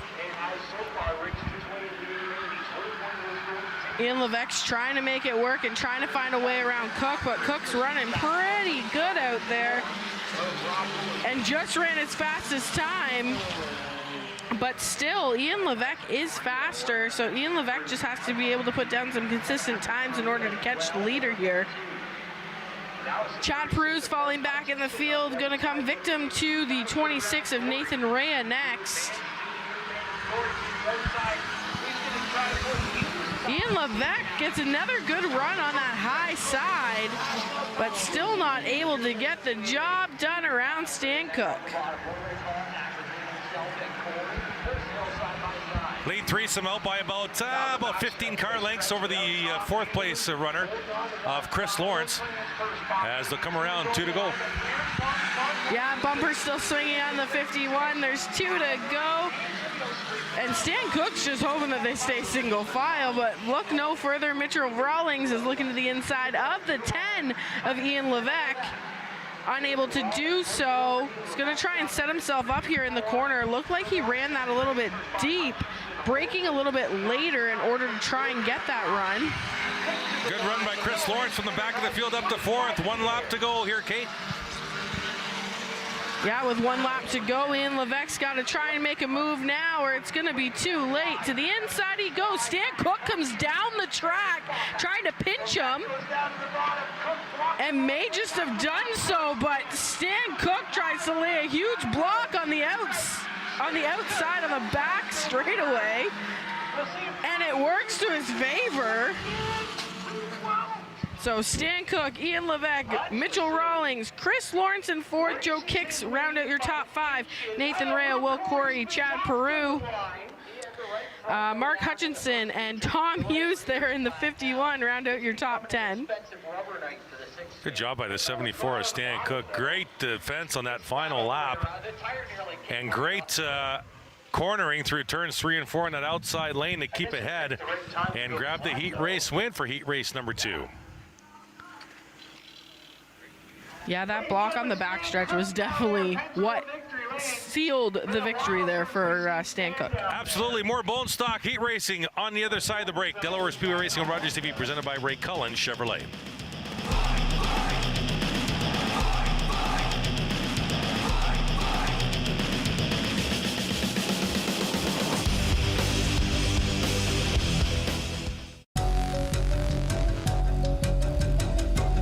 Blow out all candles before you leave the room or go to bed. Never leave a burning candle unattended. When you go out, don't forget to blow out.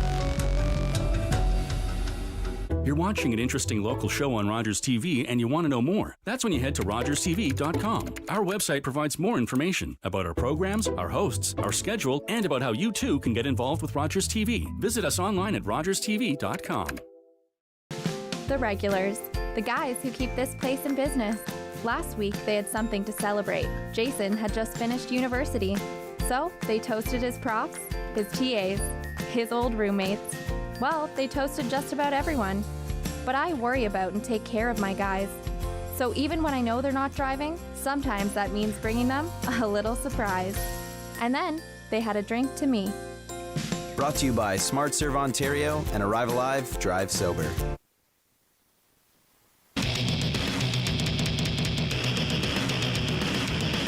Gorgeous night here, Friday night, Delaware Speedway here on Rogers TV. Kate and Chris at top of the tower, welcome.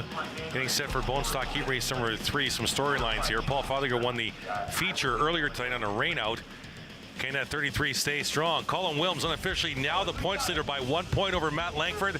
They'll start at the back of the field. Can the 8 of Charlie Verhoeven rewrite the ship? He was fading in that first feature. Green flag with the Bone Stocks, and Verhoeven will start shotgun in the field at the back, behind Langford and Wilms. But it's Gary Triska out front. The 27's Tori Robinson. Hannah Lamont in that 14. We heard from Hannah earlier. Here's Fothergill just off your screen going 3 wide for 5th. As the field will come out at turn number 4. And Robinson will lead that lap. Fothergill had to miss a few weeks due to a medical issue. He is back with a vengeance tonight. He is on rails and driving that 33 faster than I think he has all season. Yeah, Fothergill and Rockford will split Lamont there, 3 wide momentarily. Triska remains in second. Len Starrett up to third. And Fothergill looking to go here, right behind Starrett in that green and white number 1. And Fothergill, we got a car high in turn number 2. That might be Triska. Off the pace, but still rolling. And the points leader still marred at the back. Robinson up front. Here's what happened. Let's go to the replay here, Kate. So watch the 58. Just went off the track, wasn't turning. Did get a piece of the wall. You saw the tire marks on the wall. A couple of different tire marks from that Triska machine. Fothergill coming out of turn number 4 will grab the lead over Tori Robinson. Yeah, so it had to be something with the turning because I don't see Triska off the pace in that 58. Yeah, the 58 is going to come in and do some work here. Got to get ready for the B main now. Problem with the 27 of Robinson, and Tori will drop down to the apron. Maybe right rear issue. And Fothergill flying away halfway now from the rest of this field. That 33 is on rails. The 97 of Rockwood up to second. 78 of Justin Culver up to third. And Verhoeven has passed both Langford and Wilms. And they're all nose to tail, the front 3 in points, battling for the 6th spot through 8th. And are all in the points right now for the heat race. They'll pay the top 10 in points. 10 for the win, and 1 point less all the way down to the 10th position. Here's the 27. You're going to see some smoke happen here and then just right off the pace. So Looks like it's either locked up or there is an issue with the 27. Was able to limp its way back to their pit, so they'll go to work on that and also get ready for the B main. The field will work turns 1 and 2. Fothergill out front of Rockwood by about 20 car lengths right now. Culver remains in third, Donovan Clark in fourth, and it's Verhoeven and Wilms. And Langford still a couple of positions behind Wilms. And Wilms taking over the points lead after the feature, unofficially by 1 point with our calculations up top. And Langford with a nice move in turns 1 and 2. We'll go to the inside now of Verburn and grab a spot. Lap and a half to go here for the leader, the 33 of Fothergill. There's Clark in the 52, Verhoeven in the 8, Culver in the 78, just ahead of them. White flag on the Speedway for Paul Fothergill. Verhoeven to get to the outside of Clark for another position. Oh, Langford ran Verburn down to the inside wall. Little issue there between the 0-3. Oh, Verhoeven's off the pace. Outside in turn 1 and lost a ton of spots. Trouble for Verhoeven in the 8. The leader out of turn number 4. Checker flag in the air for Fothergill. Rockwood, Culver, your top 3. Then it's Clark and Wilms. Starrett, Langford, Verburn. And Verhoeven will come home in 10th spot and grab a single point. Here's your winner, heat race number 3, Bone Stock, Paul Fothergill. Wilms will get 6 points, and Langford will get 4 points. So unofficially, Wilms out front now by 3 points in the point standings. Let's go trackside to Jeremy. Thank you so much, Chris. I am joined here by Jake Sheridan. Now, Jake, following your win in the Outlaw Series last week here, back here in your Pro Late model, talk to me about your heat race and what it's going to take to get this thing into victory lane for back-to-back wins here. Yeah, I think we rolled in with a really good piece today. Probably one of the best cars we've showed up with actually here this year, which is funny, but we've always made them good, but today the workload was a little bit less. So that was nice, and the heat race went good. You come from last to second, is all you can really ask for, and you got some really good cars in there. You know, you're racing against Jesse, you had a good clean start and got some track position on us. So really fast race cars in there, and everyone's always in the tire game here, and I think everything went really good. So I think we're starting 6th or something like that. The feature doesn't matter, but hopefully got good enough piece with the cooler temperature here. We can make it count in the end. And talk to me about your race team. They've been able to do a stellar job all year long, keeping you up near the front. What is it like to be a part of this team and being able to be up in the front like this with your team? Yeah, of course. Always great to have a great group of guys, and I can't go wrong with the McCall Racing equipment. Had a really solid piece all year, no matter where we've gone. So from, all the way from Delaware Speedway to Antigonish, Nova Scotia, we've had a really good race car. So obviously it's great. That's why I still got my old suit on. We're still all working hard together down here underneath it, and I promise to get the clean one on for the feature. All right, best of luck tonight. Thanks, guys. Appreciate it. Back upstairs. All right, thank you, Jeremy and Jake Sheridan. The thoughts on the racing thus far before we take a quick break before feature races? Yeah, the V8s are running hard. They came to race hard today by the looks of things. There's a couple cars that I'm not thinking we're going to see in the feature coming up. So it'll be sad to be down a couple cars. But I'm interested to see what's going to come of that. I'm not sure where Barry Watson's starting, so I'm not too sure if he's going to be able to get up there with this breakout time. It does definitely play effect when it does come to these V8s. The late models, everybody came to play tonight. Guys who have struggled in practice today have rebounded and done great in their heat races. So whether or not they've made the right adjustments is going to be key for this feature race. And the Bone Stocks, they always put on a show. We never really know who's going to end up near the front. I think Fothergill's the car to watch, though, there tonight. More to come on the other side of the break. Delaware Speedway Racing on Rogers TV, presented by Ray Cullen Chevrolet.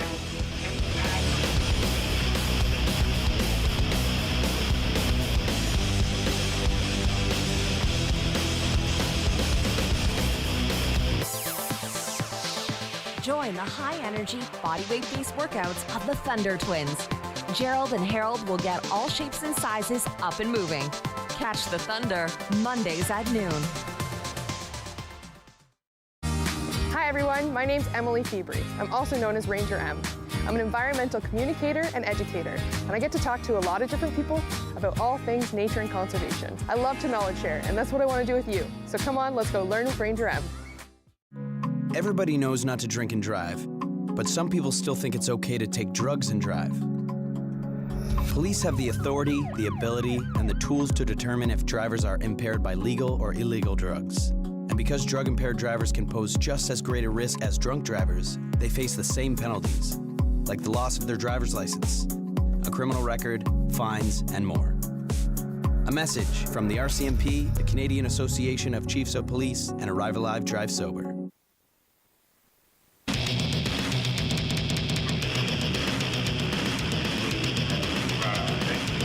Welcome back. Delaware Speedway Racing on Rogers TV, presented by Ray Cullen Chevrolet. Kate and Chris, top of the tower earlier today, had a chance to speak with the new flagman this year at Delaware Speedway, Aiden Maynard. Flagman, first year here at Delaware Speedway, Aiden Maynard. Aiden, tell us a little bit about yourself first in the racing world. So I've been an official since I was like 10 years old to start with. I started at tracks like Route 1, 5150, just outside of Tilbury. And then I slowly went from that to karts. I raced for a bit as well, mini stock on dirt. Kind of stayed more in the dirt world. I got started in the pavement world in Grand Bend Speedway.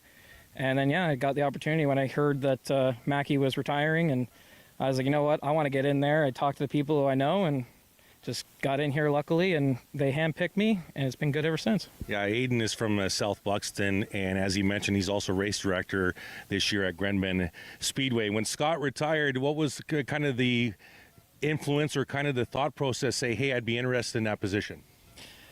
Well, I loved flagging for a while. I learned from the best, and I know that when I stepped off the stand at Grand Bend Speedway, because I started there as a flagman, and then once I went to race director, I was kind of a bit of me that missed it. And then when I heard about it, I was like, I got to do it. I got to. There was something to it. I just had to do it. And obviously, a premier track like this, you can't pass that opportunity up. When it comes by, you got to take it. And that's kind of what I tried to do with it. And yeah, as I said, I've been happy with it ever since, man. This place is awesome. Yeah, so first year, how's it been? Any, obviously, some sort of a learning curve, or how's the 2025 season been? Definitely learning curve, more than not. They obviously run things different than we did on the dirt world. Doug Leonard was one of the guys that I worked with quite a few times in the dirt world, and well-respected World of Outlaw now, race director. And coming from that, it's a little slower paced on pavement than on dirt is, because you're moving on here, and here it's a little bit more, let's just keep a steady pace and get through it, and let's not mess up, and let's take our time and let's focus. And it was definitely weird to kind of calm my heart rate down and realize, hey, I don't have to go as hard. I don't have to go as fast. I can relax a bit. Yeah, we're just, if you notice, we're walking back towards turn 4, because I want to talk to Aiden about the restart zone. So let's talk about it. You'll see the pylon there with the red paint on the wall. Take us through the restart zone. Is there a restart zone? Because there was confusion. We used to have yellow paint at the corner on corner exit at turn 4, but take us through the restart process and what exactly is a zone, if there is one. So here at Delaware, we're slightly different than most tracks. So on most tracks, you have a restart zone. You have a first cone and a second cone, and and a leader on a restart can fire anywhere in between those two. Here at Delaware, we have just one set of cones and one line. Our rule is that you can fire at or around that cone. So if you're even 10 feet away, you can fire. But from our experience, is that it's a little bit still of judgment. If we still think that, okay, that's a little out there, it's a little too much, we'll call it back. And we do give a warning, and then from that point on. But other than that, it's very, very simple. You're one cone to focus on. That's it, just right across the track, and you can fire at it or around it. And we're talking about the current leader at that time, correct? Yes, on a restart, that current leader at that time is the one that chooses. Is there a rule, Aiden, if the current leader at that time doesn't fire by a particular point, the outside or the inside, the car that's beside the current leader can fire? So when as I said, the leader can choose when to fire in or around, but if the front row hits the cone, I have to throw the green right there, the race starts. Now, we have the other rule, the leader has to cross the start line first as well. So if second place does get a jump, we has to give it back, and we tell them that over the receiver or the one-ways, and we tell them, you got to give it back. he gets even with them or just gives them a little bit of advantage, and then we say, okay, you're clear, you can go. Okay, final question. As far as decision making, whether it's a false start or there's an incident on the track that maybe a car or driver need to be penalized, how does that decision process happen as far as you, race director Sean Gibbs, or anyone else? So once we see a wreck and we'll call it on the radio, say wreck in turn 4, for example. And once we say wreck in turn 4, Sean calls put it out or yellow or caution or whatever you'd like to say at that time. And then he'll direct our safety crew where to go and what to do. At that point, we kind of try to stay off our radios and let the safety crew do what they need to do. But at the same time, Sean in the tower, thankfully Rogers TV, we love having you here. We do use the replay quite a bit sometimes to get the really difficult calls. But if there wasn't anything on replay, then yes, they'll start going to me. Or if I didn't see it, they'll go to other people we have in the corner. Anybody with a radio that's seen it, we'll try to make the call as best and as fair as possible. Well, I appreciate your time, and good luck the rest of the way in your first season as flagman here at Delaware Speedway. Thank you, Chris. All right, thank you so much to flagman Aidan Maynard. Also, thank you to Chris Burkholz behind the camera, doing a fantastic job walking in reverse. Chris had a great idea. Let's walk down the track towards turn 4 to talk restart. And he did just that. That is an awesome feature. Thank you, Chris, for allowing us to do that. Green flag V8 stock feature on the table here at Delaware Speedway. And Mike Howard will lead him into turn number 1. Off the hill and down the back, Kyle Mesenberg and Ed Silver, number 1. In the second spot, they'll go full out here in the opening lap. The 21.1 second breakout rule in effect. Kay will monitor our clock. What an opening lap by Howard at 21.7 to start. Now he's got to trim it back. As the leaders will go into turn number 3, 25 laps of scheduled distance. Take a look here. The one has a little bit of smoke coming out the back end. You can see it there. Not sure, it could be a tire rub. He does have some bent fenders, so we'll have to keep an eye on the one. Yeah, smoke on number 1 for sure, and they puffed out that door. Maybe to help with some aerodynamics if they can. Leaders out of turn number 4. So 21.1 and change last time by. Oh, breakout for the leader. Mike Howard at 20.9 and 2.6. He got caught by the cops, and the leader in trouble. We'll have to stop next time by. Everybody else good, Kate?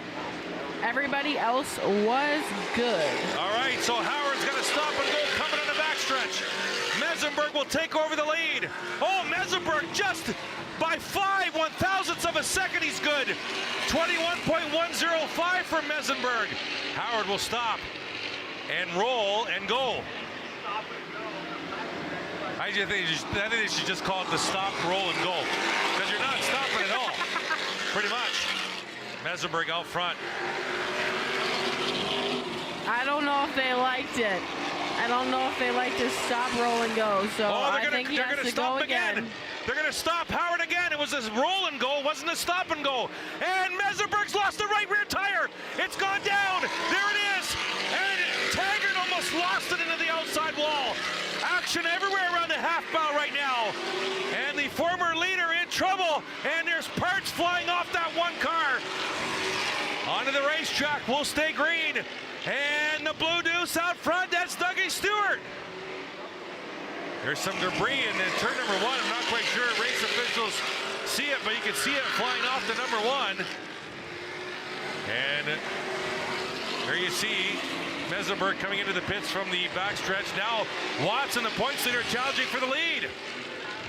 We got another one. Caden Patrick broke the barrier, 21.065 last time.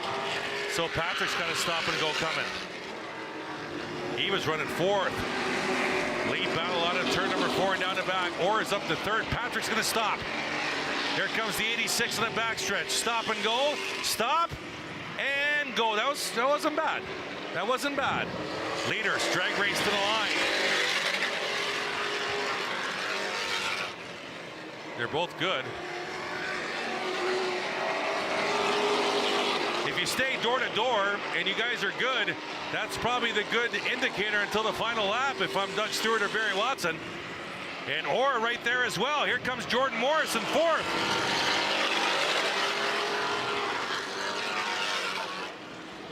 Thumbs up from Kate. We're good to go. Here are the leaders out of turn number 2. 14 and a half laps to go. V8 stock feature. We've had drama already. The leader, Mike Howard, 2 stop and goes because he didn't do the first one well. Got caught speeding while leading. Then Mesenberg, while leading, lost the right rear tire. And the tire didn't come off the car. That would have been an automatic red flag. Randy Martin is also slow on the backstretch. Was able to start this feature race, but it looks like it's going to retire to the pits. The 95 of Orr is also slow. Yeah, Orr was running third, Kate. And he's entering. Oh, he stopped. Did he seriously stop right there? Did he hit the brakes? Caution on the speedway. I thought he could have rolled in there. It looked like he hit the brakes to stop right there. I'm not quite sure. 95 of Orr brings out the caution here.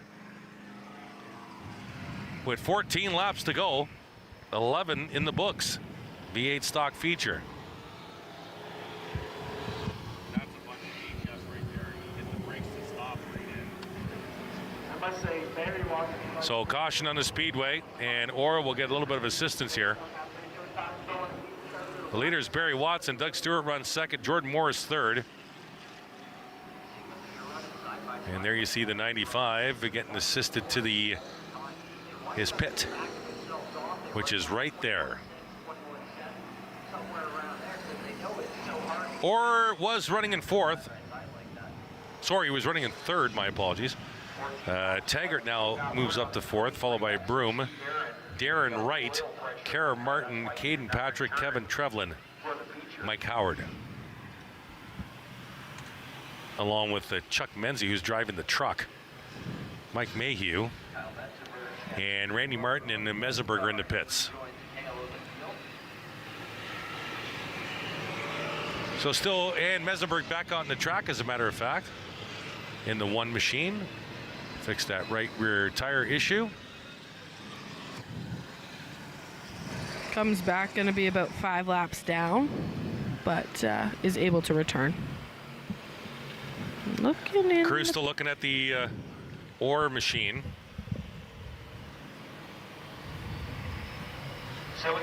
All right, so apparently here's the one in the problems earlier, Kate, with Mesenberg. Yeah, so we saw the puffs of smoke happening. Blew it and right there. there. It goes, right there. Watch the 11 at Taggart, right there, top left of your screen. Just starts fishtailing. Wow, look at Jeremy sawing on that wheel. Did you see that? Wow, to keep that 11 off of the one. One correction followed by a few more. Absolutely. Yeah. Great camera work again from our Rogers staff. I mean, kept it off of both walls going all the way down the front stretch. So good on Jeremy Taggart for holding on to that one. Lights off the Delaware Speedway pace vehicle. It's Watson and Stewart out front, Morris and Taggart in row number 2. Looks like Broom and Wright in row number 3. Martin and Patrick row number 4. Restart coming. They'll go full out here. As mentioned, they started a caution pace, so they can go full out here. Mike Howard has the best restart lap I've seen in V8 stock, 21.7. Green flag. V8 stocks.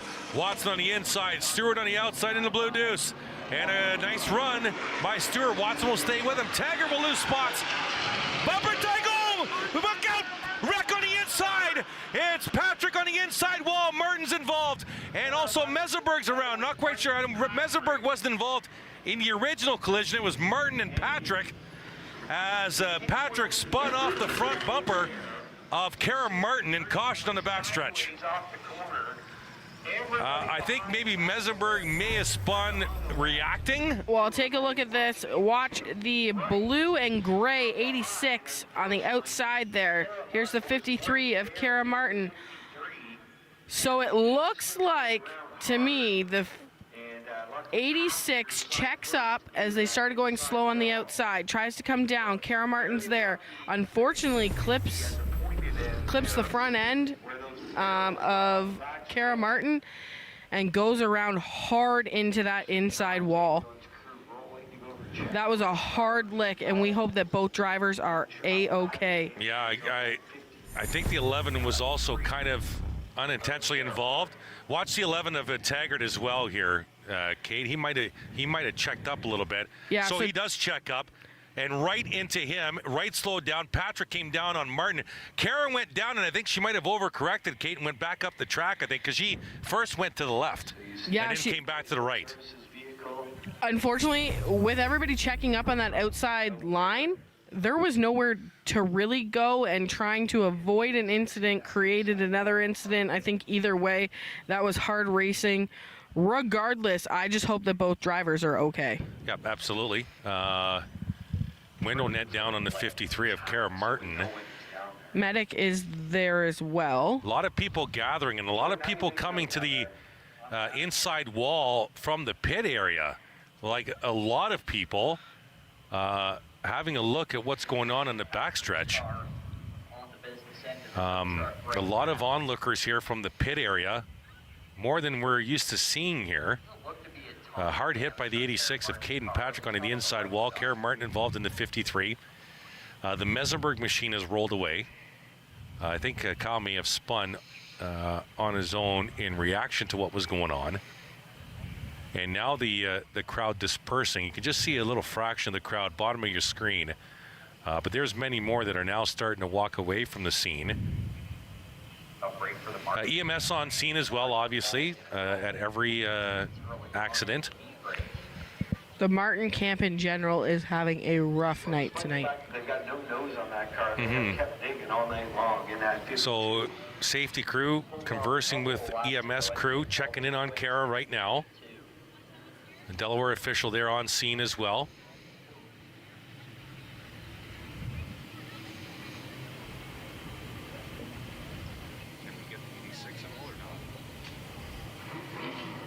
And there's the 86 of Patrick.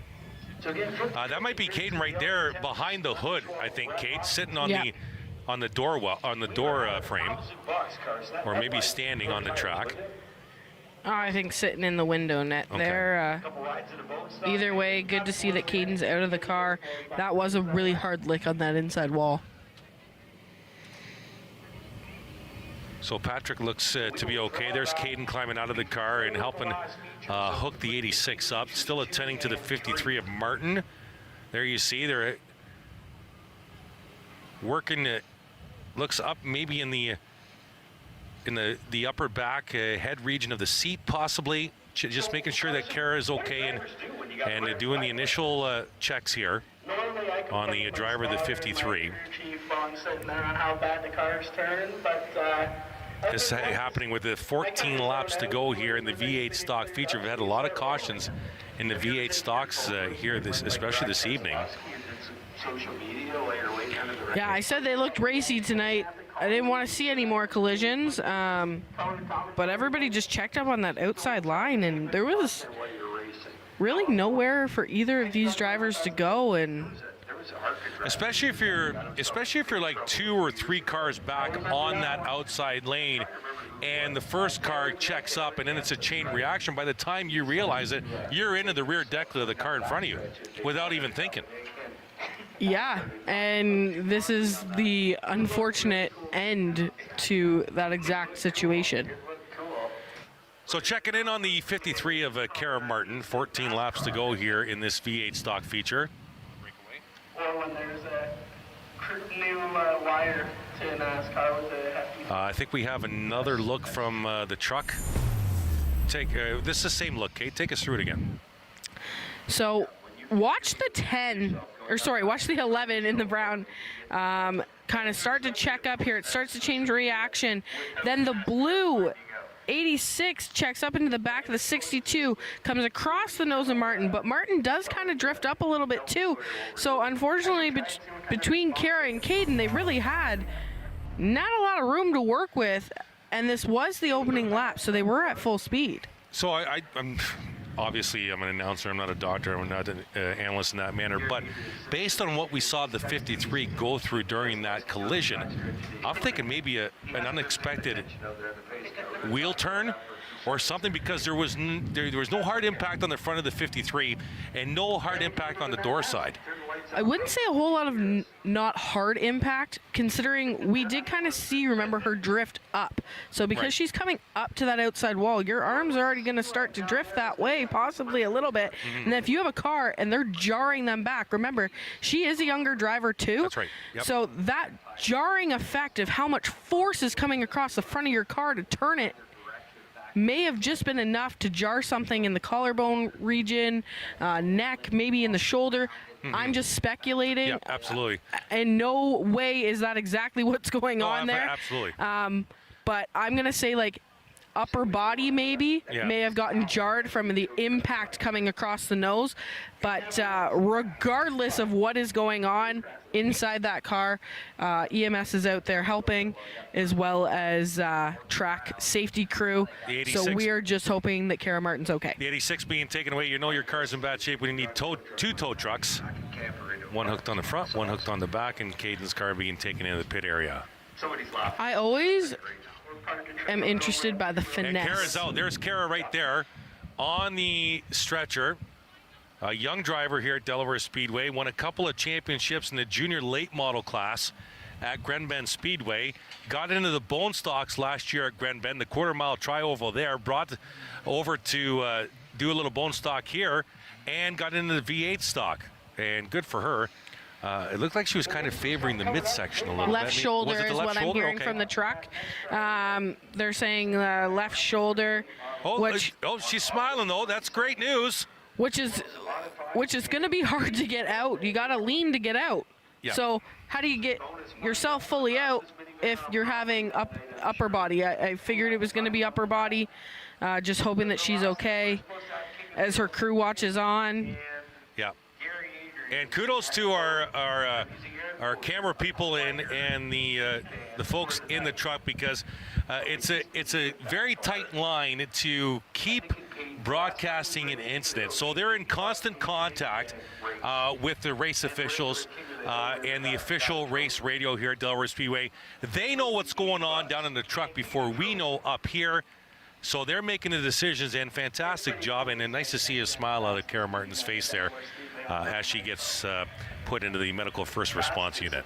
And there you see Caden Patrick's machine, the other involved car, bottom right, being taken to the Patrick pit. I also think that there is some sort of finesse when it comes to these tow truck drivers keeping this perfectly still at a distance and dually lifting this car and moving through the pits. Absolutely. Under caution here. V8 stock feature after a two-car collision. We'll be right back. Delaware Speedway Racing on Rogers TV, presented by Ray Cullen Chevrolet.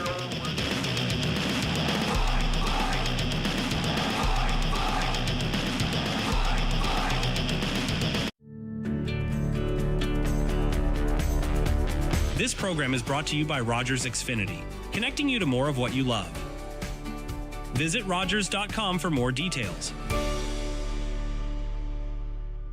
Ray Cullen Chevrolet. Ray saves you money, and that's the key on Chevy, Buick, GMC.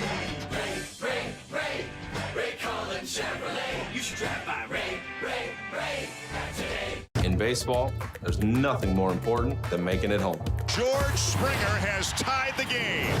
Doesn't matter how you get there. It's gone! But I do it with style. Boy, has he got some kind of power. And a little swagger, too. Because no matter where you happen to be, there's only one place. Jays fans call home. Sportsnet.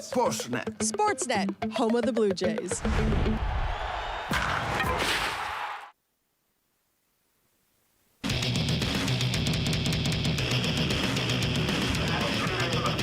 Welcome back at Delaware Speedway Racing on Rogers TV, presented by Ray Cullen Chevrolet. Chris and Kate, top of the tower. Jeremy trackside. There you see the 86 of Caden Patrick involved with the 53 of Kara Martin in an extensive caution period here. Third car, Kyle Mesenberg, around, but not associated with this wreck that Kate will take you through right now. So watch the outside lane. The 86 is the car that you see in the infield so far, but the 11 checks up. The 62 checks up. The 86 goes to check up and come to the inside lane. Wasn't fully clear down there because the 53 of Kerry Martin was moving on the inside. That 86 machine is used up. Yeah, Caden Patrick was out of the car before they brought the car from the incident scene. So Patrick is good, and Karen Martin was taken for further evaluation. She was sitting up in the stretcher. We heard a possible shoulder issue. She was smiling before we went to break as they took her into the EMS unit to evaluate her in the infield, and they're just now hauling away the 53 in turn number 4, and then we should be ready to go again to roll the field, which has been stopped as we are under red flag conditions here on the half mile. Still to come, the late model feature and our second bone stock feature of the night.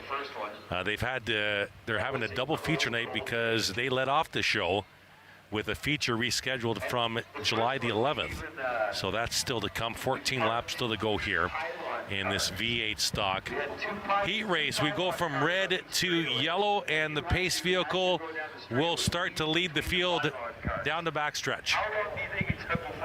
Barry Watson, the points leader, out front. Doug Stewart will start second. Jordan Morris in third. And it's a Taggart, Broom, Wright, Trevlin, Mike Howard, Chuck Menzie, Mike Mayhew. That's your running order. We have 4 cars, and problems with the Howard machine on the backstretch in turn 2, trying to get it going here. We have 4 cars out of the race from the original starting field, and now the Howard machine is going to get some help. Wondering if it just needs a little bit of a push to get going, maybe a clutch issue. And if that be the case, that may be why he suffered with the stop and go penalty earlier. Because if he can't fully stop without the clutch completely slipping and kind of needing that rolling momentum to help him get started, I wonder if that's why he's afraid to stop on the backstretch. Possibly, that's a good point. That's a good point, for sure. Sometimes I'm a smart one. She's not the best color commentator at Delaware Speedway for nothing. I thought you were going to say it all.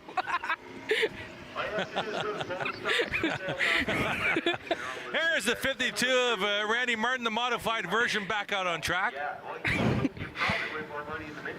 No problem with overheating in that car. As white flag displayed on the speedway. So Watson will pick the outside here. Are you surprised by that, Kate? I just need a nice short run car. No, I don't think so. I mean, we've seen how many times Jake Sheridan can make it work on the outside. So I think Watson can make that car work just about anywhere, but I'm wondering if he's taking the outside so that he can really hop on the gas and go as fast as he can. The interesting part is the last restart, Watson started on the inside. But if he's running that outside line and he lets it go full out, you're not going to break out because it's a longer distance. That's right, not on the first lap either, because you're starting at this speed, caution speed. Here we go. Oh, what a start. They might not like that. He's out by 2 car lengths. We'll see if they haul him back for another restart here. And I don't think they're going to get it. I think we're good. Yep, halfway. Next time by is the signal from Aiden in the flag stand. And Watson will grab the lead. Doug Stewart not going to be happy about that at all. That was kind of the reason I was saying to take the outside, because he could really let it go and kind of get that jump. But that jump had nothing to do with being on the outside.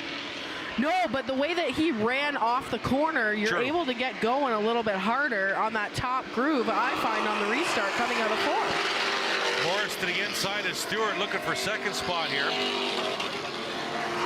It's Taggart on the inside now. Darren Wright. Morris is loose. And he righted the ship out of turn number 2. Darren Wright making some progression on the outside, now to 4th. 11 to go this time by for the leader, Barry Watson.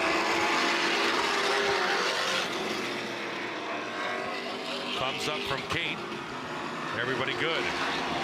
Watson, Stewart, Morris, your front three. Then it's Wright, Taggart, and Howard. Your next three. The thing is, you get out front by this margin with this breakout rule. The only way you catch the leader is by speeding. That's the only issue with this breakout rule of 21.1 seconds. Unless the leader speeds himself. Mike Howard was getting pretty close to that breakout time last time by, trying to catch these cars ahead of him. So interested to see what happens here. Morris to the inside to Stewart, looking for position. Thumbs up from Kate. Everybody good.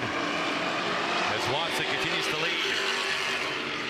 Stewart second, Morris third. Wright side by side with Taggart. Taggart got into Wright, but Wright will keep it going straight in turn number 4. And through turns 1 and 2 another time. Under 8 laps to go here for the leader. Barry Watson, also your pointless leader in the V8 Stock Championship. Stewart, Morris trying to get to him. Complete another lap. Everybody good. Thumbs up from Kate. And now Howard to the outside of Taggart for 5th. Trying to gain a position just off your screen. There they are. Taggart on the inside. The black number 3 is Howard. And they'll complete another lap. The difference right now is that restart by Barry Watson. Totally caught Doug Stewart napping there. And had a 2-car length lead by the time they hit the stripe. Barry Watson, 5 to go, this time by.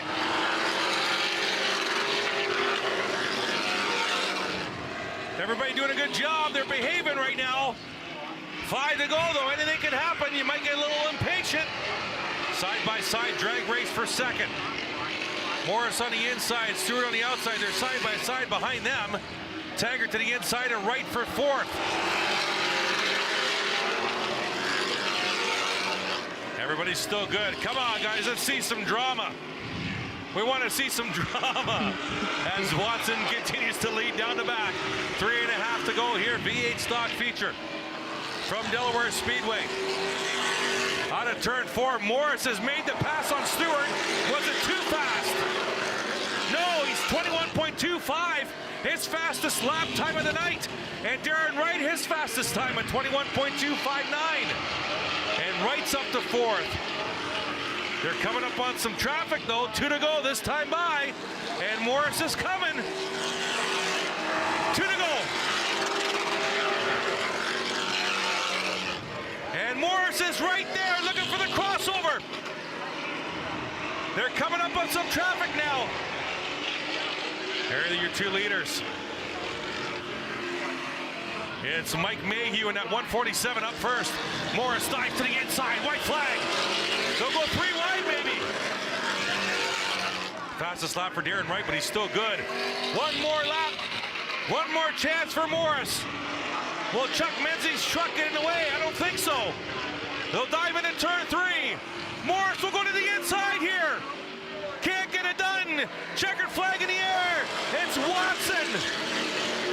And he's Watson broke out by 2 1,000ths of a second. He's too fast. And the points leader gets burned on the final lap and give the win to Jordan Morris. Are you kidding me? At Delaware Speedway. You asked for drama, you shall receive, I guess. Talk about drama. How about the very last lap? That is a tough break for Barry Watson. 21.098, 2 1,000ths of a second. Wow. Unbelievable. 73 of Jordan Morris pulling into victory lane. Holy mackerel, I did ask for drama, didn't I? Yes, but Barry Watson would like you to rescind your comment. Okay. We have the exact moment that the breakout happened. Kate, take us through it. Yeah, so you watched the 73 try to get the run, and I think he just was like, I'm going too fast. He slowed down, and Barry took off. Right off turn 4 to hold the lead, and he kind of stretched out to 2 car lengths by the finish line. Wow. 1/2 of a second, folks. That is tough on Barry Watson, but exactly what Morris wanted to see. Yeah, so Barry Watson technically will finish last on the lead lap. Let's go down trackside. Jordan, excellent run there. Right place, right time. Take me through your evening. I'm not even sure how that one worked out. We kind of caught that lap car coming down here, and he moved out of the way, and it gave me the last ditch effort to get to his bumper and try and either push him to a breakout or get underneath him. Who do you want to thank down here? We got all these guys back here for fixing a terrible car today. We got Old South, we got CHS, Lawn Man's up there, we got Floor Vision, Waltz Towing, Jay's Detail Shop, CarQuest Machine Shop, Ace Auto Parts, and Tush Real Estate. Jordan Morris brings home a close one down here in the Dock Stater. So you told me you have a band. All right, so there's your winner, Jordan Morris, V8 stock. More feature racing to come. Other side of the break, Delaware Speedway Racing on Rogers TV, presented by Ray Cullen Chevrolet.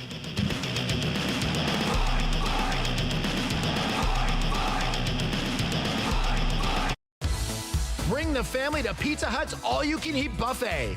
Fresh pizzas, pasta, and salads, something for everyone. Great taste, great time, all in one place. Pizza Hut, where family meals are unforgettable.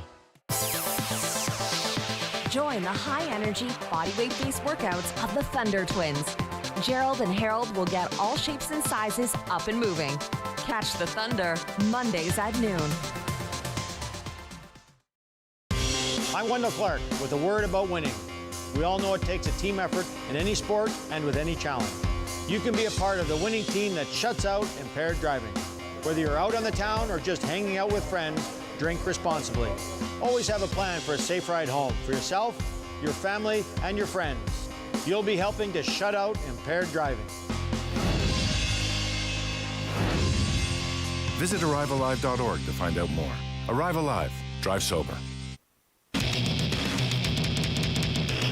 Welcome back at Delaware Speedway Racing on Rogers TV, presented by Ray Cullen Chevrolet. Chris and Kate, top of the tower. Jeremy down at trackside. We're just wrapping up victory lane ceremonies for the winner of the V8 stock feature, the 73 of Jordan Morris, in very dramatic fashion. Coming to the line second, leader and points leader Barry Watson breaking out by 2/1000ths of a second to finish at the tail end of the lead lap. So that would be, I think, 7th or 8th for Barry Watson. So a tough one for the Bear to finish off the V8 stock feature. Now, time for feature race number 2 for this division, the Bone Stocks. They had one already earlier, a rescheduled event from July the 11th, and White Flag are ready on the Speedway. They want to get these Bone Stocks going. We unofficially have a change atop the points. Matt Langford came in 3 points ahead of Colin Wilms for first, but now we have Wilms unofficially 3 points ahead of Langford. So a 6-point change for Colin Wilms atop the point standings unofficially, I might have you, ahead of Matt Langford and Charlie Verhoeven still holding on to the 3rd spot. So this is not the A main, this is the B main, correct? Kate would handle Lamont at the point. This is the B main. So I don't know the bubble number yet, but a certain number of these cars will advance to the A main. B main, Bone Stock, here we go. Lamont on the inside, Robinson on the outside. And they'll go side by side through turns 1 and 2, 15 laps to scheduled distance. Kyle McMillan in the 333 outside trying to make a move on Gary Triskin at 58. Looks like the 58 is running well again. And it's going to be Robinson with the lead out of turn number 4. Lamont second, Triska third, McMillan at 4th, and right now Rob Wollaston in at 11, rounding out the top 5. As the field will come out of turn number 2 and down the back. They're all clogged up from 7th on back. Robinson will lead. Comfortable lead right now for Torrey. Back to the stripe. Side-by-side battle for the second spot. Triska on the outside of Lamont for that second position. There you see Triska really loose. Almost got into the passenger door of the 14. And Hannah will keep that spot. An opportunity now for Kyle McMillan with a good run to 3:33 just off screen. There you see Kyle in that 3:33. Levesque in that red and black number 10 right there as well. Yeah, Levesque and Trisco, we definitely saw them have some issues in their heat races. That's why they're in the B main, so they definitely want their spot in the A main. 3:33 just got real loose and washed up the track as well. That was McMillan. So Levesque was able to take that 4th spot away. Here's the gap out of turn number 4. Robinson out front, Lamont in 2nd. I'm so confused because of that opening feature by the Bone Stocks and then 3 heat races. I thought Tori Robinson was in that heat race with Paul Fothergill. I'm surprised that Tori's in the B main, unless his 27 fell well back. Top left, battle for 2nd. Lamont, Triska, Levesque. Here's a replay bottom right, Kate. Yeah, so here's the 3:33, just drives her in too deep. Had a little bit of a kerfuffle there and slid back a spot. A what? A kerfuffle. A kerfuffle. That's the word of the night, kerfuffle. Robinson way out in front. Half a straightaway on Hannah Lamont. The battle is for 2nd. Lamont, Levesque, Triska drifting through all corners now, that 58. Loose as a goose for Gary right now, running in the 4th spot. And the 33 of McMillan right behind Triska. That 58 is very, very loose. And here comes McMillan now to the inside. We look back to the front of the field for Robinson. Aiden talked about dirt track racing, and Gary Triska wanted to have the feel. They Lamont need to tighten that Levesque. up. That's your battle for 2nd right here coming to you in turn 1. Levesque will dive to the inside, hammers on the brakes. And Hannah trying to hold on. Ian Levesque to the inside will grab the 2nd spot. Will drop the 14 to 3rd. Followed by Triska, McMillan, the 91 of Austin Etzel. Running in the 6th spot. Outman, Wollaston, and Bradley Marchand in the 9th spot. William Clausen rounding out the top 10. Triska's definitely going to have to tighten up that race car if they make the A main. It is sliding everywhere. Yeah, I'm pretty sure 4th spot is good. Probably the top 6 are good for the A main. Gary Ryan right now on your screen in the 4th spot, followed by the 33 of McMillan. And there's Robinson. 6 to go. Tori way out in front. Way out in front. There's the 2nd place car just coming into your screen. The 10 of Ian Levesque. 3/4 of a straightaway lead for the 27 of Tori Robinson. And coming around, 5 to go.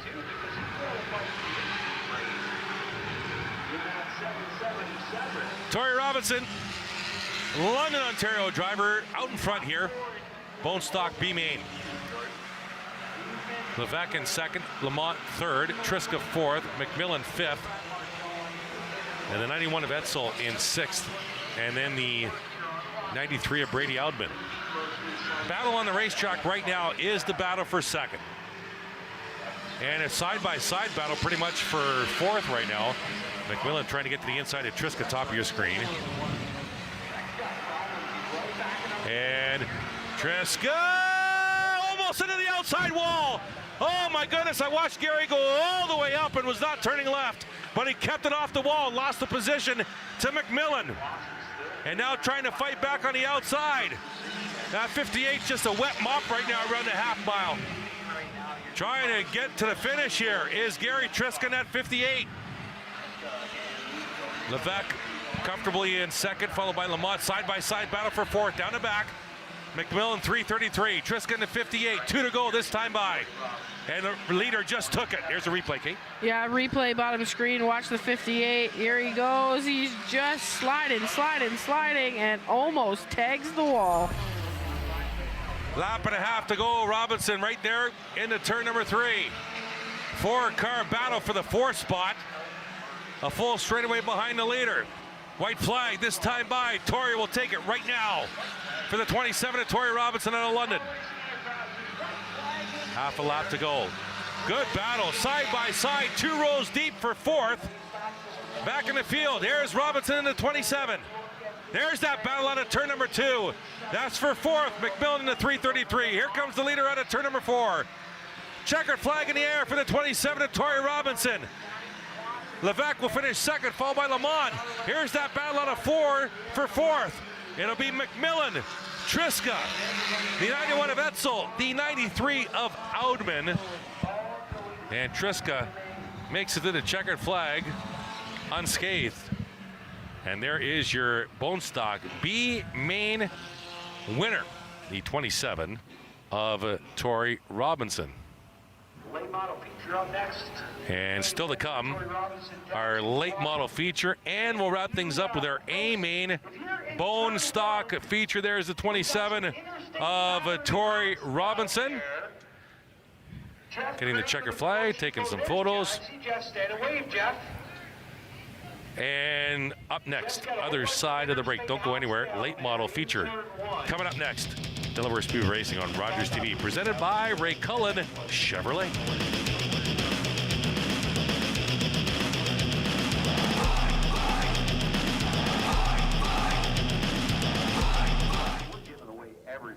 Carbon monoxide is a deadly gas you can't see, smell, or taste. Homes with fuel-burning appliances and/or attached garages must have working CO alarms installed outside all sleeping areas. Don't let the silent killer get you. Install working CO alarms today.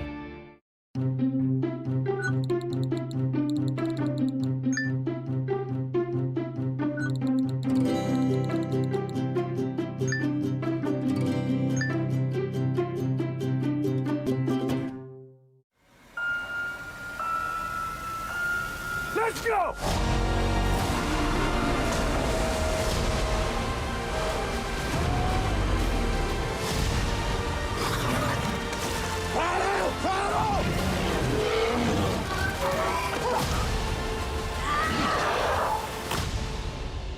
I'm taking her home with me.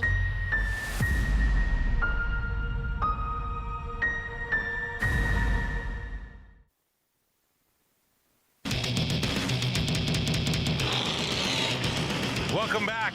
Delaware Speedway Racing on Rogers TV, presented by Ray Cullen Chevrolet. Chris and Kate, top of the tower. Jeremy McGrady, trackside. Ronnie Beauchamp Jr. still in the pits. Got the wheel back in place. Trying to fire up the 60. Won his heat race in very impressive fashion. And now trying to get back out. And no, there's something wrong. Ronnie Beauchamp Jr. telling him, hey, something's wrong in my seat area. In my seat area. And the pit crew member trying to get in. Buckle up whatever need to be buckled up in the 60s away.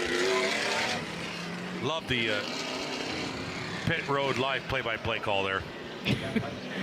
Ronnie Beauchamp Jr. winning his heat race. For you, Chris. What's that? Some more drama for you, Chris. Here we go. Late model feature getting set, 35 laps. Now we'll see where the 60 of Beauchamp Jr. Resets here, because he did win his heat race. Are they going to start him shotgun in the field here? I can't see that. I don't know. It depends. Did he miss his call in order to line up? Well, for the feature, or didn't Arts and Morneau finish second and third in that heat? Because they're starting first and second.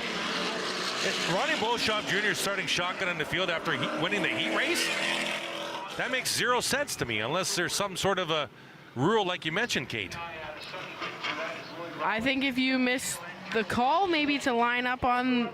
All right, that could be the only thing I'd see. On the front stretch in order to get everything ready for the field, that it could be possible. So here we go, 35 are starting laps. a shotgun. Late models. Out of turn 4, look out, where's Arts? Where's Arts? Here comes Arts, and he'll take the green flag by a nose.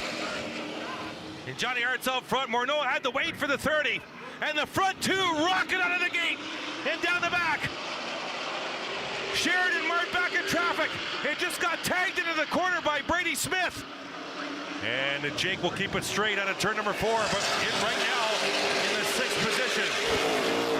Jake Sheridan's restarted on the outside line. Didn't like the way that was moving. Dove to the inside, and yeah, Brady Smith kind of checked up into the back of him, but... 3 wide into turn number 3. Kennedy to the inside. He's going to stay there. Let's go below the flag stand. Speed shot on Rogers. We had contact. We had cars off the pace crossing the start-finish line. Ronnie Beauchamp Jr.'s up 4 spots. Morneau to the inside of Arts, got to the door. He's right there. The 0-3 looks good tonight. Dead heat at the line. Give that lap to Arts. Kennedy under attack by Jake Sheridan. And Sheridan's quickly come up to 4th. Side by side for 2 rows back behind them. There's the battle for the lead.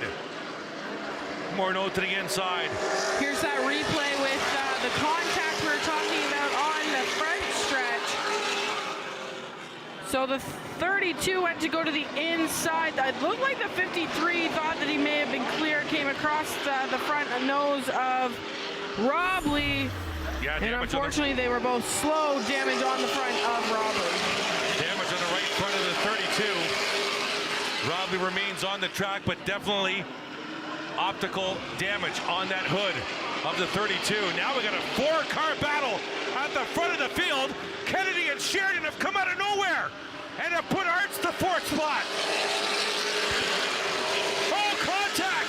Johnny Arts didn't like how that all went down and gave a shot to the right side of the 52. It's Morneau, Kennedy, Sheridan, Arts. Your front 4, the 22 of Marshall Schrenk, looks a lot better than he did in the heat race, and he's up to 5th. Yeah, crew must have definitely gone to work on that, fixed it up, and made it nice and race ready for Schrenk. Jesse Kennedy wants to go here. Ray Morneau, the Department of Defense, and might not have enough defense for the 10 of Kennedy. They get into each other. Sheridan's going to try and follow Jesse through on the inside. Side by side into turn 1. Morneau's in a bad spot here. And Kennedy will get a good corner exit, and he'll grab the lead. Morneau trying to play defense here. So here's a little bit of the push and shoving that starts between the 52 and the 30. So there was a little bit of pushing and shoving there, and the 30 gave a little bit of a shot there to the 52. Great opening 9 laps here from the late models. It's Jesse Kennedy out front. Jake Sheridan, the points leader, tracking him down. Then it's Morneau, Arts, and Schrenk.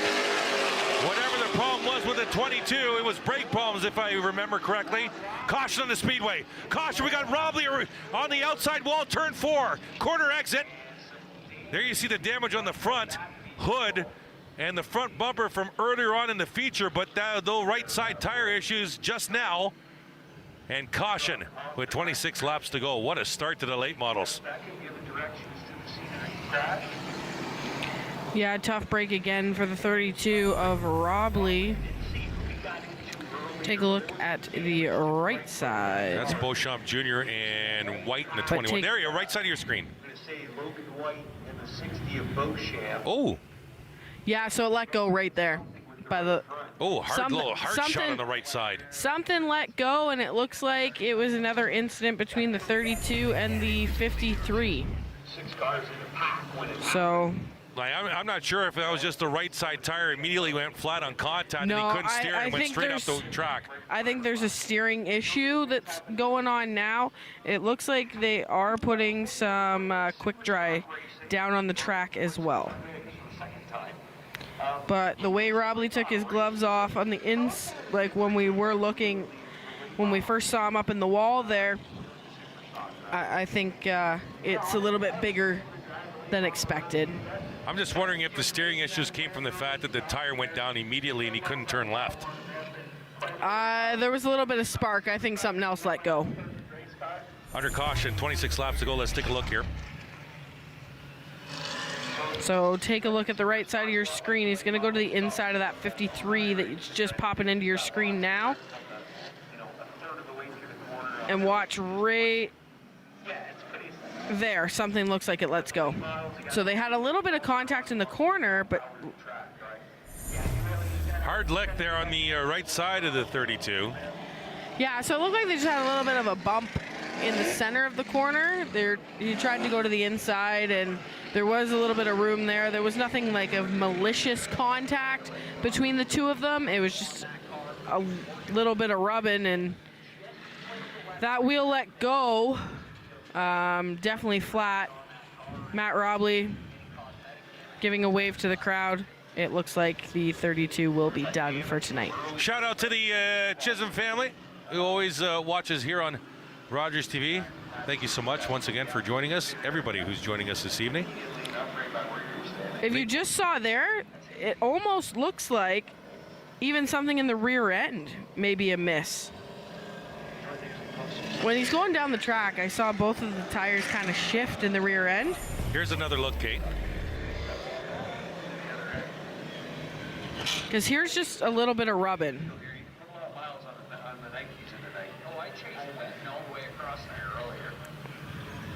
Yeah, so the fender kind of went over the tire there.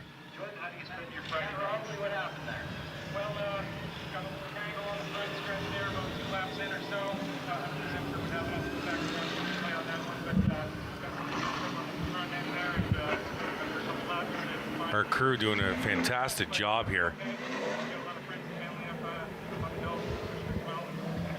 32 and 53 involved in this one.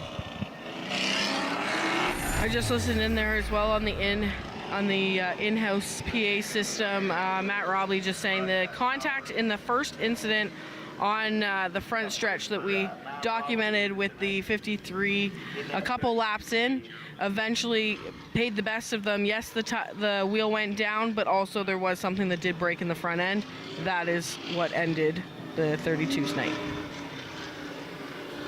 So under caution here, late model feature. Jesse Kennedy's your leader, Jake Sheridan second, Ray Morneau in third, Johnny Arts in fourth, and Marshall Schrenk is your top five. And white flag on the speedway. They're going to stack them right now.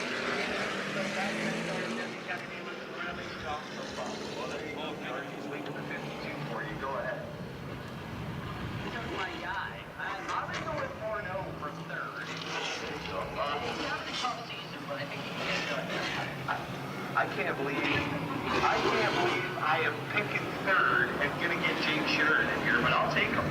Jake the Snake in the 52, winner of the Super. Here we go, out of turn number 4. Late models, 26 to go. Green flag. Interesting that Jesse took the inside because Jake always takes the outside on a restart. And we'll see if this pays off for the 10. Side by side in the corner number 3.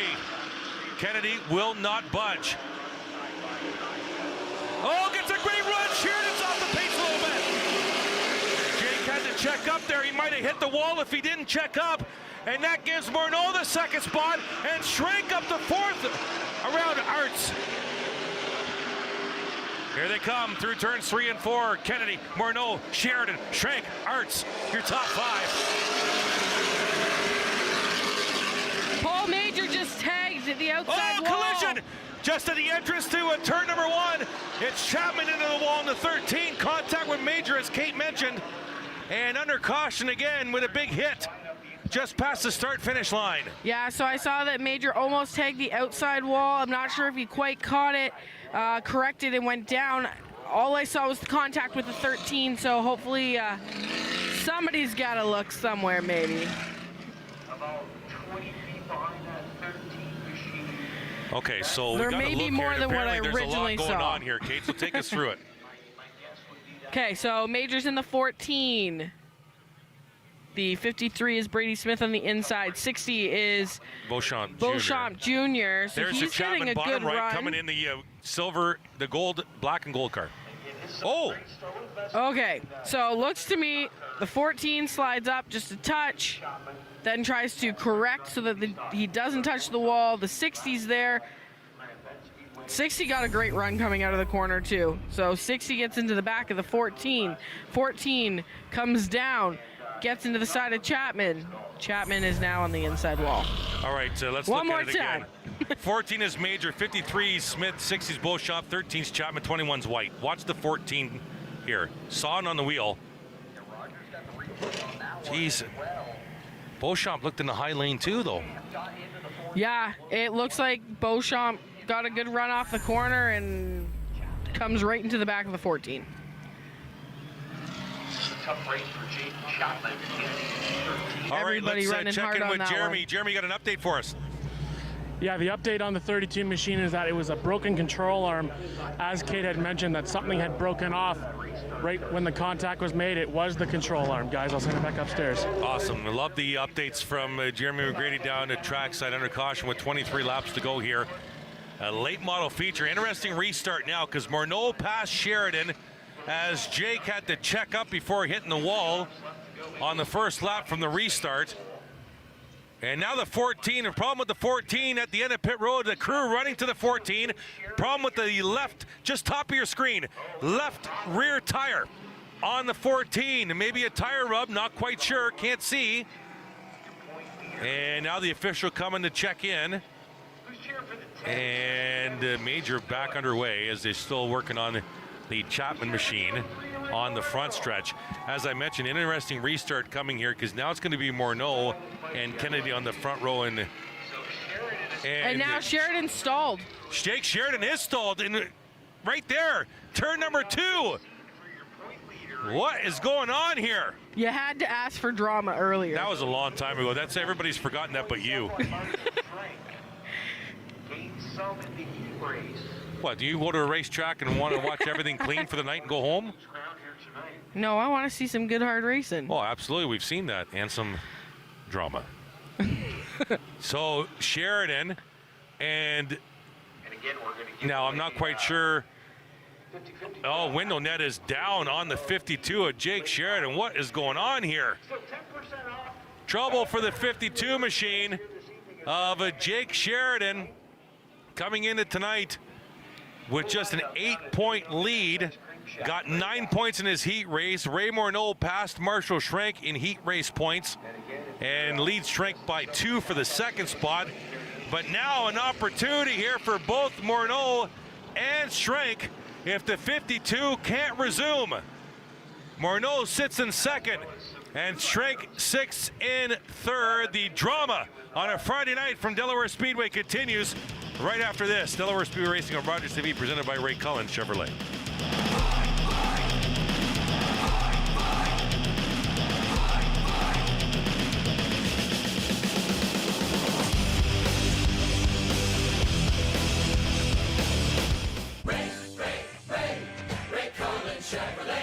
Hi, I'm Steve McCaw from Ray Cullen Chevrolet. Welcome to the 2025 race season. From the Ray Cullen Chevrolet family, we are excited about another great year. Public transit, garbage pickup, parks and recreation programs, snow removal on your street. How can you stay informed about these and other important local services? Tune to City Council coverage on Rogers TV. See your community leaders at work on Rogers TV City Council coverage. After a night out with your friends, not having a plan for a safe ride home can leave you in a bad spot. You could end up riding in a police car, an ambulance, or a hearse. These unplanned modes of transportation can be a costly choice and do not take you home. Your plan could include a designated driver, a taxi, or public transit. Drink responsibly, choose your ride, and have a plan for a safe ride home. Visit arrivealive.org to find out more.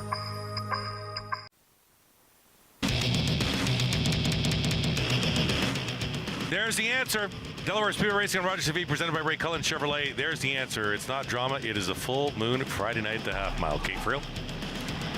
And the 52 is up on the jack. They're looking underneath, trying to figure out what's going on. Jake hasn't left the cockpit yet, though. Nope. White flag on the speedway, though. Big opportunity for Ray Morneau and Marshall Schrenk. They'll start second and fourth, respectively. Jesse Kennedy will choose the inside lane. He is your leader in the control car. We're down to 9 cars on the track with 23 laps to go. Kennedy Morneau, front row. Arts Schrenk, row number 2. White and Beauchamp Jr., the 60. Not out of this yet, folks. Here they come out of turn number 4. Oh, what a jump by Kennedy! And they'll fire the green flag! The veteran trying to pull one over on the 0-3 of Ray Morneau and has the lead. And yellow, they didn't like it. They didn't like it. They're going to rack him and restack him here for a restart. No, you're supposed to go in the Yeah, he left way earlier than what we talked about earlier. Yeah. They want them to wait until they are in and near that red line, that cone. Yeah, the interview I did with Aiden, you saw during the intermission, that was still another probably 75 yards down the wall before Jesse, or after Jesse started. So we'll try it again. If he does it again, he'll get sent to the back. So this is an important restart for the 10. Kennedy inside, Morneau the outside. That cone's halfway between corner exit and start finish line. That's where it is. And there they go. Green flag. Kennedy half a car length at the line. Morneau staying with him. Art's in the green car. Schrank outside in row number 2. They'll roar into turn 3. Morneau trying to battle. Kennedy trying to fight back on the inside. They make contact. And Morneau grabbed the lead. Jesse Kennedy not done yet. Not by a long shot. Here comes the 10. Great run. Right underneath the rear. Declan at the 0-3. Looks to the inside. Pokes the nose right there. Morneau gives him that lane. Kennedy back to the inside. Can't do it. Still a ton of time left though. 21 laps to go in eternity here. If you're Jesse Kennedy, you need to reset. Schrank up to 3rd. Johnny Art's 4th. Ronnie Beauchamp Jr. up to 5th. And Morneau will lead him. Already a bonus point for Morneau, which he needs badly for leading a lap. Here's Kennedy back to the inside again. And Morneau gets that good corner exit run. And Jesse will tuck back in. Now he looks to the inside again. Ray tends to drift, likes that middle groove in turns 3 and 4 for sure. Morneau trying to lead the most laps. Jeremy, update on the 52 of Sheridan. Thanks, Chris. An update on the 52. It is a broken clutch. His night is done.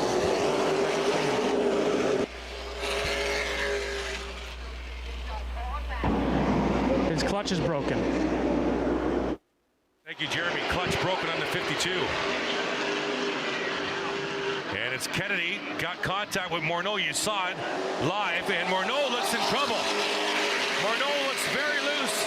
Maybe after that contact with the Jesse. Kate now Schrank up to 2nd. Yeah, I'm not sure. We may see a little bit of a tire rub here going in through the corner. That could make a difference, but the 0-3 trying to regroup and get back on timing. He's about a 10th off of where he was before the contact. Schrank would love to get up and lead a lap here, get a point. But Kennedy way out in front right now. That 10 looks strong all night. Art still battling with Beauchamp Jr. for 4th. Schrank right there in the 22 in 2nd. The 0-3 is Morneau in 3rd. There's your front 3. And now 2nd and 3rd. In the turn 3 they go. 14 to go this time by. Leader at the line. Jesse Kennedy of the Southwold, Ontario leading right now. And Schrank trying to leave Morneau behind. The battle right now is for that 4th spot.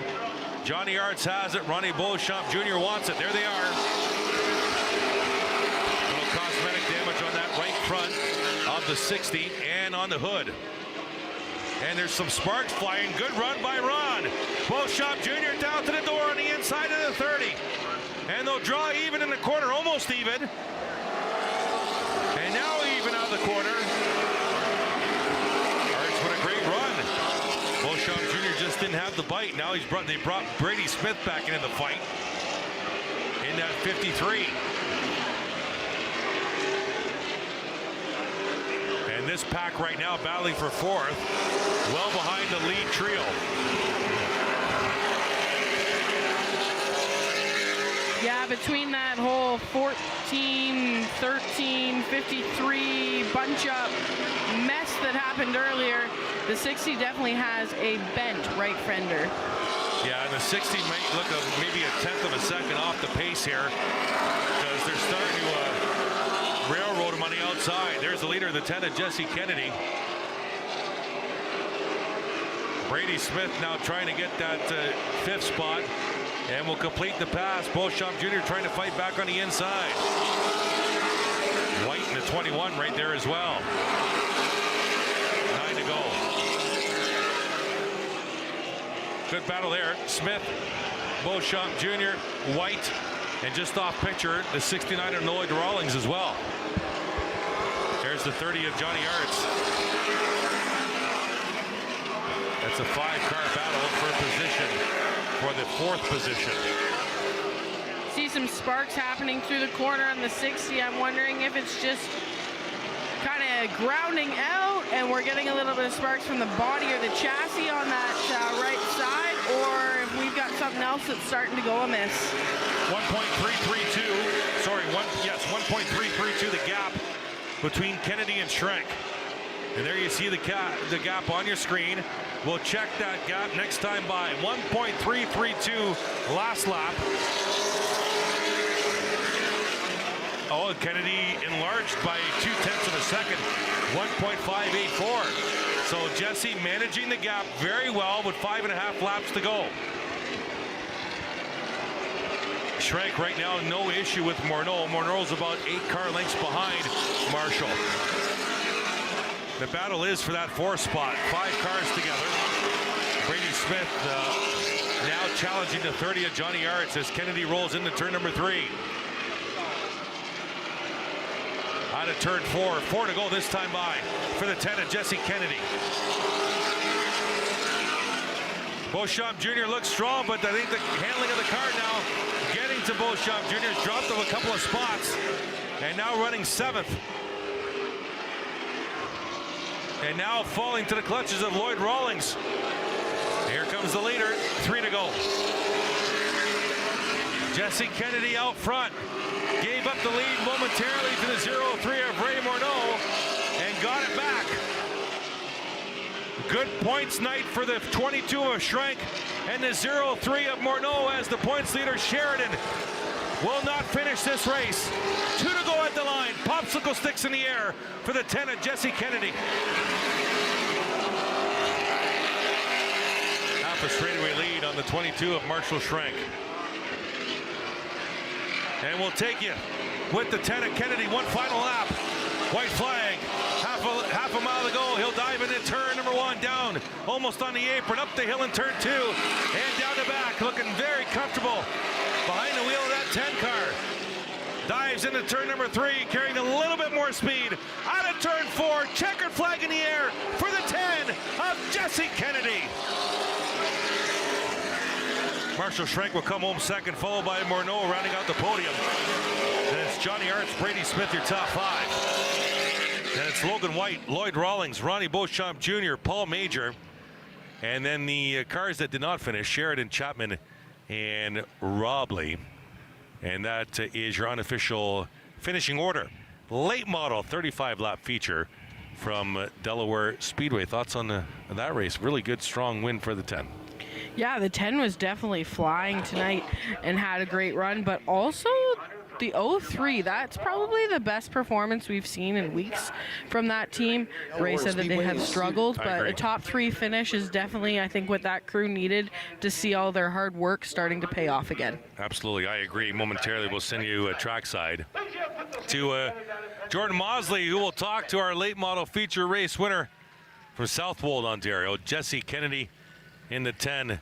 Fan favorite here at the Delaware Speedway. Been so for many, many years.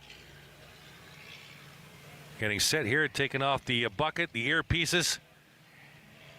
Connection with the spotter, taking a nice drink of some ice cold water here, getting refreshed a little bit before climbing out of the 10 car. They're just undoing some of the wiring from the spotter connections to Jesse. Takes off the neck brace. And climbing out of the car, Jesse Kennedy, your late model feature race winner. Let's go trackside. Jesse, you had the car tonight. How good does that feel? Yeah, it feels pretty good. We had it going pretty good last week until it died. This is putting a little redemption into that. I want to dedicate this one for my wife. It's our anniversary, 27 years today. I also want to dedicate it to one of our crew guys' wives, had surgery. Hope she's doing fine and things are going okay. I know you got a lot of people you want to thank down here. Yeah, these guys all behind me right here that come each and every week. They put their heart and soul in this, and my longtime friend Jamie Hartley. I want to thank McCall and the boys there, Joe and Paul. They made this thing a rocket ship, and just hope we can keep it going. Jesse Kennedy with a dominating performance brings home the experience. Jesse Kennedy, late model feature race. Welcome back at top of the tower. Chris and Kate, let's go some replays before we go to break here, Kate. Yeah, so here was the pass that got Kennedy back to the lead. That's under caution. Oh, that's under caution. Yes, ma'am. And they're bouncing off of each other, but then watch this here, because it almost looks identical. At speed. At speed, but it almost looks identical. They bounced almost the exact same way out of the exact same corner, so maybe it was just a test run under caution. We'll be back. Delaware Speedway Racing on Rogers TV, presented by Ray Cullen Chevrolet.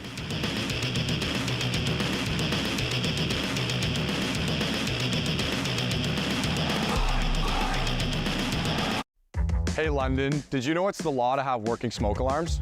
That's right, working smoke alarms save lives. Get in on the action and test yours today. And be sure to stay in touch with us by following us on social media.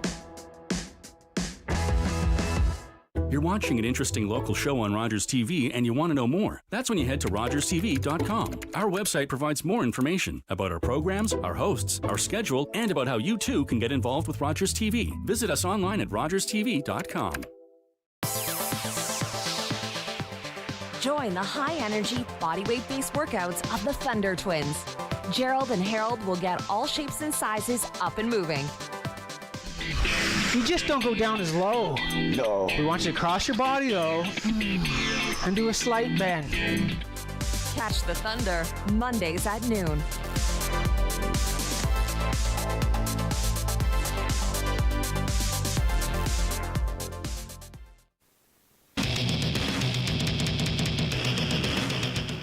Welcome back at Delaware Speedway Racing on Rogers TV, presented by Ray Cullen Chevrolet, and show your support for Delaware Speedway with the latest 2025 season merchandise. From classic hoodies and comfortable t-shirts to stylish hats, there's something for every race fan. Whether you're watching from the grandstands or following the action from home, you can shop online anytime, DelawareSpeedway.com. Order now and represent the excitement of Delaware Speedway in style. Welcome back, Kate, Chris, top of the tower, Jeremy, trackside. Our final feature is the second feature of the night for these cars, the Bone Stocks. Way at the beginning of our program, they redid a feature that was rescheduled from July the 11th. And now they're doing their feature for tonight. And what a great field shaping up here for the Bone Stocks. It'll be Mitchell Rawlings and Chris Lawrence on the front row for this one. Tee us up here for what you think might happen in this Bone Stock feature. Kate Friel? I think you're going to want to watch the 33 of Paul Fothergill. He has been super fast all night, and I don't expect anything less here. Going to be starting 5 rows back, but not too much further back from there. You've got the 17 of Wilms and also the 03 of Matt Langford. Whether they're at the front at the end of this or not, this is going to be a good points night for them as long as they stay consistent. Langford talks about it all the time when we see him down in the pits, that he just needs to be consistent. Consistency is what wins you championships. Yep. So you just have to keep plugging away night after night. So unfortunately, right now, Langford, according to our stats, 3 points behind now in the point standings. Behind the car that'll start directly in front of him, the 17 of Colin Wilms. Third in the points, Charlie Verhoeven, will start a row behind Langford on the outside. And all three of them, where are they? 1, 2, 3, 4, 5, 6, 7th row back is Wilms. So he'll start in the 13th spot. Langford in the 15th spot. And Verhoeven in the 18th spot. So right in the middle of the field, we'll watch for them. Fothergill starts 2 rows ahead of Wilms. As mentioned, Kate said the 33 looks fast tonight. Fothergill will start in the 9th position in the 5th row inside. And let's, what do we got here in the pits here? So you've got the 78 to be made, man. Oh, here comes Morneau talking with Jesse Kennedy. A little conversation. You can see Jesse kind of realizing that Ray was coming. Did you see Jesse look to the corner of his eye and knew Ray was coming to have a chat? So having a chat, we saw the bumper stuff going on under caution, which was before the green flag. And let's take you back. I thought we were going to go back there. My apologies. Back to live action. The caution banging happened before the banging under green. So the conversation occurring. But let's go to our final feature of the night. Bone stocks, 25 laps. Rawlings and Lawrence out front. Green flag. We're racing with the bone stocks. He'll dive into turn 1, up the hill in turn 2 and down the back.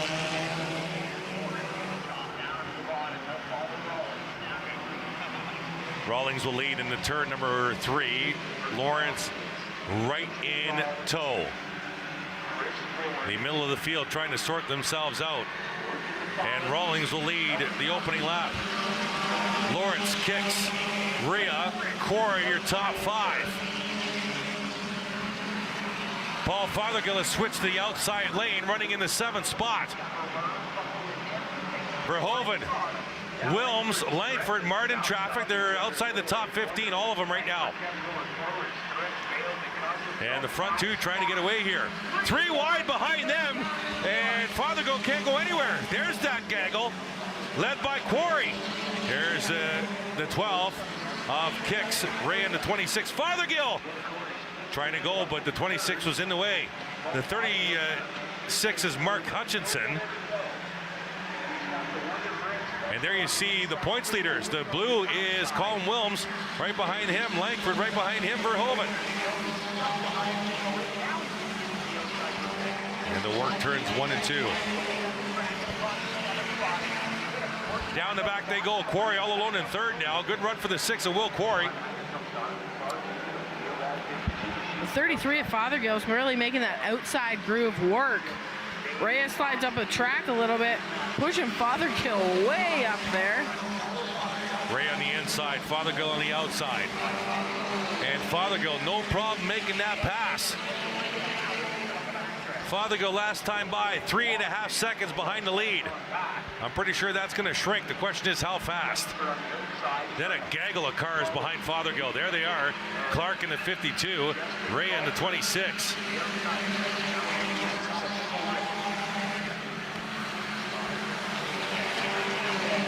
Mitchell Rawlings out front. Chris Lawrence in 2nd. Then it's Quarry, Fothergill, and Clark are top 5. Langford has gotten past Wilms. Verhoeven a couple places behind Wilms. And Langford up to the 9th spot. Make that the 8th spot. Wilms in 10th, Verhoeven in 12th. Tori Robinson slow on the front stretch, close to the inside wall, looking for a way to the pits. 27 looks like they're in trouble. There's Langford, the 0-3. He was your points leader. There's the 27 of Robinson slow. And Torrey will come in from the backstretch. Fothergill has caught Quarry. The question is, how long will it take Fothergill to get past Will here? There's your battle for 3rd. Down the back. Fothergill will dive to the inside. Quarry trying to hold him off. And Will do a pretty good job. And will keep the 33 at bay, but needs to protect that inside. And now Will dive to the inside. That left rear tire coming off the racetrack. Great run by the 33. And Fothergill will dive to the inside. Side by side, Quarry, Fothergill for the 3rd position. Dead heat at the line. Oh, a little bit of a touch there. And Fothergill will grab the position. Fothergill 2.9 seconds behind the leader, Mitchell Rawlings. And a good half a straightaway optically in distance from the leader. Chris Lawrence stands in the way though. And Lawrence running alone in 2nd. 15 to go for the 69 of Mitchell Rawlings, having a great run. Fantastic run for the 69. Mitchell Rawlings just wants to keep this going and going and going. Has a great lead, and I think that if Fothergill gets anywhere close, he's got the car to beat tonight. Well, two things that Mitchell Rawlings does not want to happen. One is the caution. Number two is getting clogged up with the traffic, and he's approaching traffic in about a lap. And the first one's going to be Clausen in that yellow 64. There is Lawrence, and Fothergill has caught Chris Lawrence now for the second position. About a half a straightaway behind Rawlings, the leader. 13 laps to go. At one point, that gap was 3.3 seconds. We are down to 2.2. And it's going to get even worse if they get into heavy traffic, I guarantee you that. But the traffic that Rawlings has to go through, Fothergill has to go through the same traffic. The question is, how will the traffic look when you get there? Will they be clogged up or will it be all spread out? That's the key. Yeah, all about where you hit those lap traffic. Oh no, Hannah Lamont's in trouble. Oh, Lamont high into the outside wall through turns 3 and 4. And caution on the speedway. And everything we just said in the last 35 seconds, you can throw out the window. Caution in the bone stock feature. Yeah, Hannah Lamont got super loose, tried to correct it, and then just kept skating and just kind of pancaked the wall. Didn't hit it with a lot of speed, but was definitely in trouble. It's a good thing that we do not have audio in the cockpit of the 69, because Mitchell Rawlings is probably not very happy that this caution came out. But it's part of racing. We got to do a restart, and let's see if he restarts as well as he started this race. Yeah, Fothergill will start now on the outside of Rawlings, but that'll bring everybody closer together, including the points battle. Donovan Clark, 4th in the points, running 5th on the track. Langford 2nd in the points, running 7th. Wilms leading the points, running 8th. Verhoeven 3rd in the points, running 10th. So they're all right there. And Fothergill, let's not leave Paul Fothergill out of the equation. He came in tonight 5th in the points. And I think Chris Lawrence is going to go back up to the 2nd position, so that'll put Fothergill right behind Rawlings. All right. Sounds like a good time for a break. Don't go anywhere. Bone stock feature continues after this. Delaware Speedway Racing on Rogers TV, presented by Ray Cullen Chevrolet.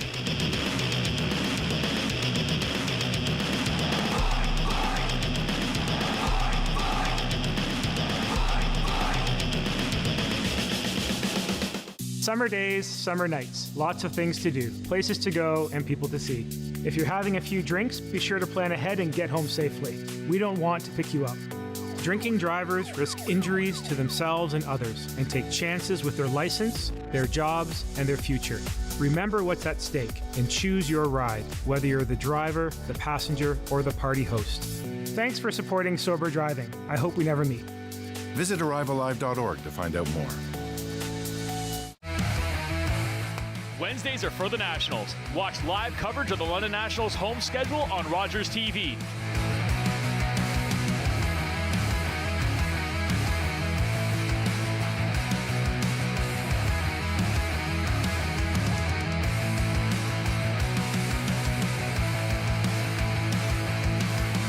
Catch the action Wednesday nights at 7 p.m.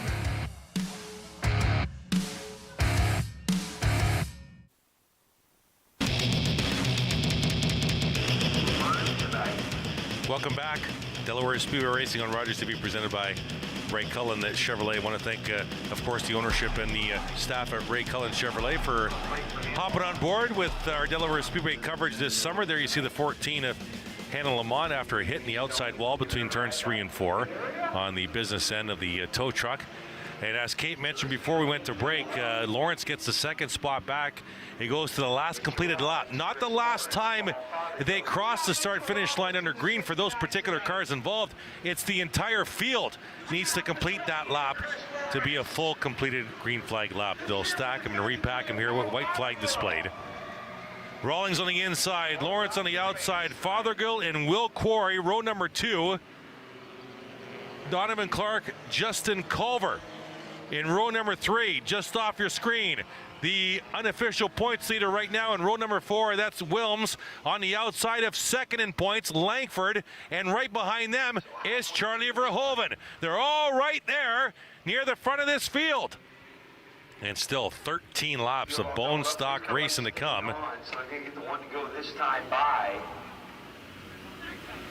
Kate Friel on the edge of her seat.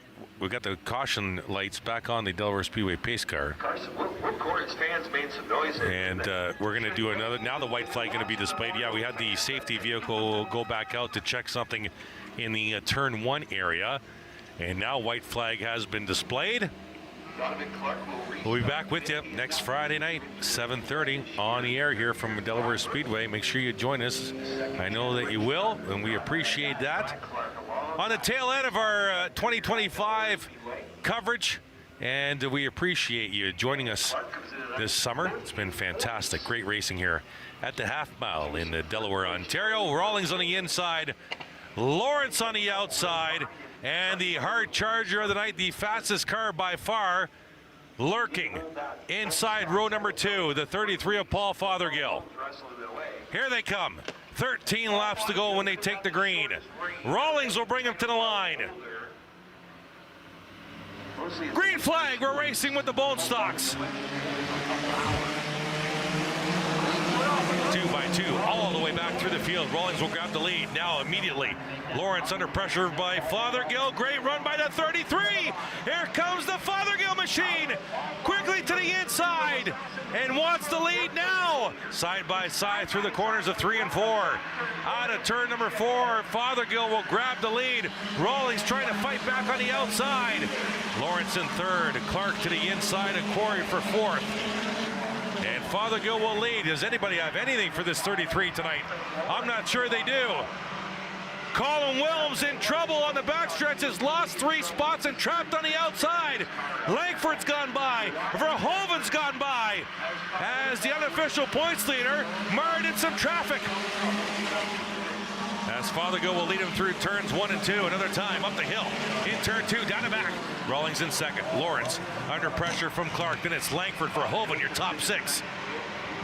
The cream rising to the top again here in the bone stock division. First side-by-side battle is for 7th.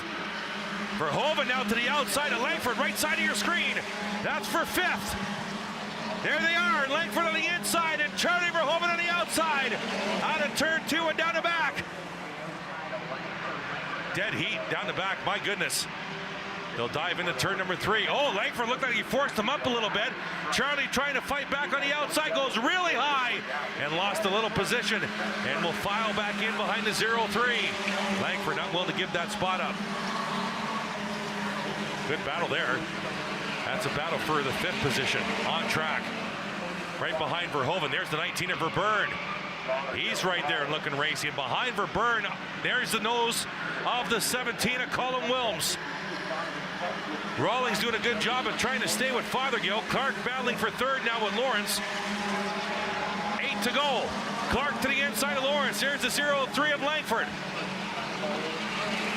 Side-by-side battle for 3rd. Langford there, look, go ahead. Yeah, Kate, sorry. lap after lap. It seems like Lawrence is fighting that car just a little bit as he battles back on the outside. But Matt Langford's looking super quick and trying to push the 52 of Clark underneath.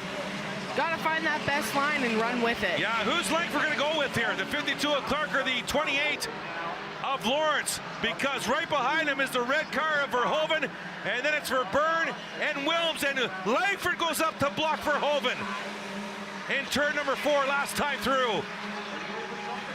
Verhoeven's got to be careful if he chooses the outside because Verburn's right there lurking. And Verburn now to the door on Verhoeven. No change at the front of the field. Rawlings trails Fothergill by 5 car lengths. Battle for 3rd, and it's a doozy. Langford chose to slide in behind the 28 of Chris Lawrence. Gonna go on the outside around Clark. Yeah, Clark 4th in the points. Top 4 in points, all right there in that cluster. Langford's by Clark. Now Verhoeven's gonna try and do the same thing. 4 to go, this time by for the leader, the 33 of Paul Fothergill. He'll take it right now at the line. Verhoeven will make the pass on Clark. Verhoeven not done yet with Langford though. Oh, contact! As Langford went to block him and he paid for it. As Clark will go through, Verhoeven will go through, and there's a 17 of Colin Wilms. Matt Langford playing too much defense, forgot about the offense, and Verhoeven got through. I think we have a replay. I think Langford may have walked up his tires, but let's take a look here. Yeah, watch the inside there. He gets, it looks like he locked up his brakes going in there. He was going up to, a little bit long. I think he was going up to play a little bit of havoc for the 8. Speaking of the 8, to the inside of the 52 of Clark. Charlie Verhoeven trying to fight for the front, 2 laps to go. And the leaders into some traffic. Fothergill still out front by about 6 car lengths on Mitchell Rawlings. Great showing for the 69 of Rawlings. Verhoeven up to 4th.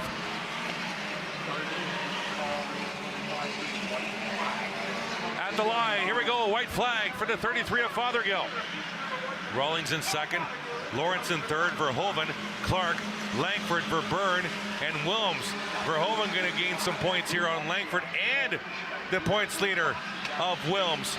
Langford right now 2 positions ahead of Wilms, which will be 2 points. Through turns 3 and 4, back up to the front, dominating tonight and getting the feature number 2, the 33 of Fothergill. Mitchell Rawlings with a fantastic finish, comes home 2nd. Chris Lawrence 3rd, Charlie Verhoeven 4th, Donovan Clark running out the top 5. Then it's Langford, Verburn, Wilms, Culver, and Corey. Your top 10. Langford gaining 2 points on Wilms. Unofficially, that might bring him to within 1 now of Cullen for the points lead, and Verhoeven gaining some points on both of those cars. But the dominating bone stock tonight, without a doubt, Kate, is the 33. Yeah, Fothergill was on rails tonight. That car's working so good. Was able to take feature 1, and then from there it was smooth sailing for the 33. And I think he took a heat race tonight as well. Yeah. 3 checkered flags here for the 33 BT of Paul Fothergill. I think he'll be able to continue for the rest of the season. And some bonus points too. Leading a lap in both features and maybe leading the most laps in both features. And gaining some points. There he is, waving the checkered flag to the crowd. Bone Stocks with a double feature night. And we'll hear from Jordan Maudsley and Paul Fothergill once Paul takes the bucket up. He seems to have these bone stocks figured out. Jordan, you're down there in Pennzoil Victory Lane with our winner. Just getting the helmet off down here. Paul, when was the last time you won 2 features in one night? Never, no. I've won 3 in a row once, a few times, but never 2 in one night. That's crazy. On a heat race as well. How good does that feel? It's really good. It's really good. Yeah, crazy. Thanks to Victory Lane here at Pennzoil, and I can't see what it says. It is property maintenance of lift 4. I can't remember. I'm too old. I don't remember all this stuff. Didn't know there was going to be a quiz at the end. Another excellent race down here from Paul Fothergill. Finishes off another. Paul Fothergill, double feature winner tonight. We'll be back to wrap things up. Delaware Speedway Racing on Rogers TV, presented by Ray Cullen Chevrolet.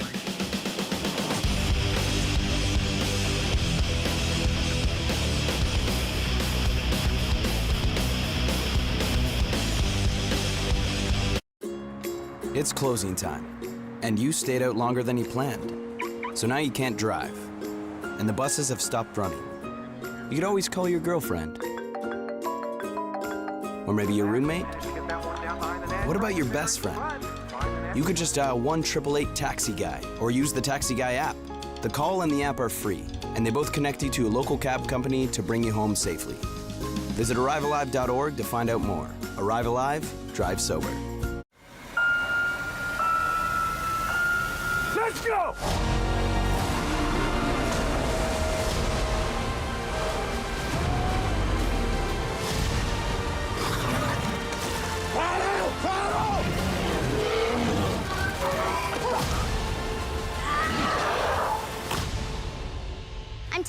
home with me.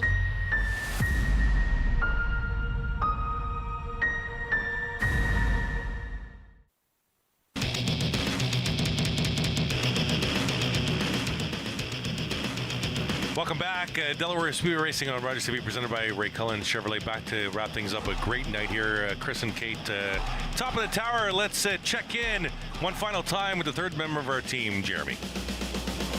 Thanks so much, Chris. And yes, another great night here at Delaware Speedway. Just in total non-stop action here. Paul Fothergill just running the show in the bone stock division here tonight.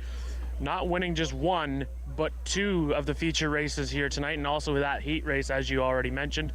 And then obviously as well in the V8 stocks, they had their good race as well. And then give credit to the Pro Late models for putting on a good show. You had Ray Morneau and Jesse Kennedy fighting up at the top, and Jesse able to win for the Pro Late models. Again, another great night. We'll be back here again next week, and with more on their final thoughts, I'll send it back up to Chris and Kate for more. Thank you. Another fantastic job, and want to give Jeremy a shout out live on the air tonight for the fantastic updates from problems with drivers and cars. Fantastic job. Kate, final thoughts? Yeah, it was a great night of racing here at Delaware. We definitely had the full moon in effect after some V8. No drama, just full moon. Yeah, no drama, just full moon. After some carnage that we've seen, we hope everybody is fine. Might be a little bit sore, but that's better than anything going away. So we had some great racing here. We've had some great finishes, but it was nonstop action and nothing better for the Delaware Speedway on Fan Appreciation Night. Yeah, on behalf of Jeremy, Kate, myself, and all the staff here at Rogers TV, thanks for joining us for another edition of Delaware Speedway Racing on Rogers TV, presented by Ray Cullen Chevrolet. We'll see you next Friday.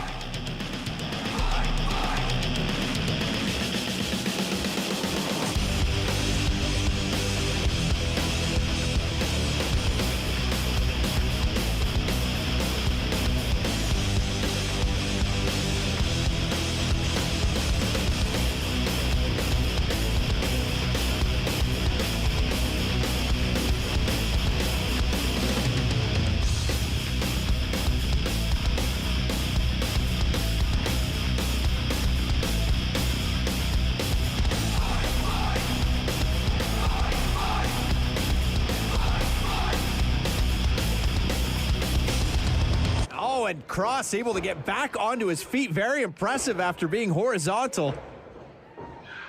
Now Duke's going for it again. There. Got him the second time though. Just dropping Isaiah Cross to the mat.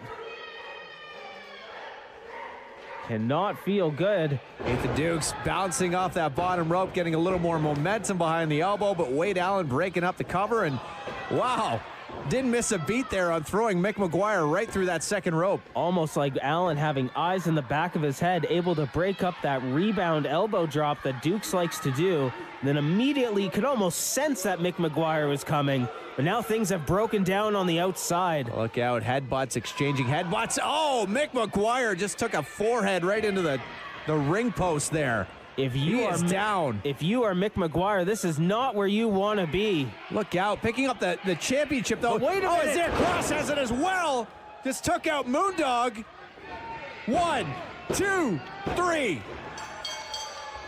Referee Seamus White's back was turned, and Isaiah Cross able to use that tag team championship to his advantage and knocking out the Moondog for the victory. Well, whether we like it or not, the perfect decoy there set up by Wade Allen, acting as if he was going to use the championship. Referee doing his job, stop that from happening, but unfortunately, Isaiah Cross grabbing the other title, and well, here we are. Oh, look out!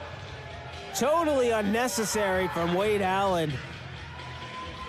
Mick McGuire already taking that forehead to the ring post there, just making his way to his feet and taken out with the Hammerlock Pure Wrestling Tag Team Championship. As you mentioned, so unnecessary from Wade Allen. Mick McGuire seems out, might need medical attention.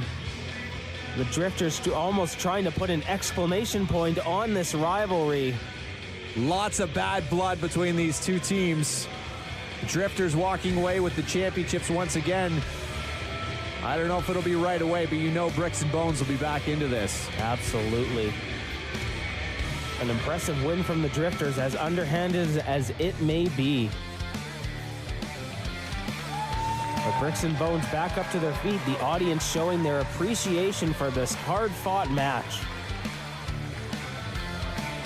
Time to lick your wounds and fight another day.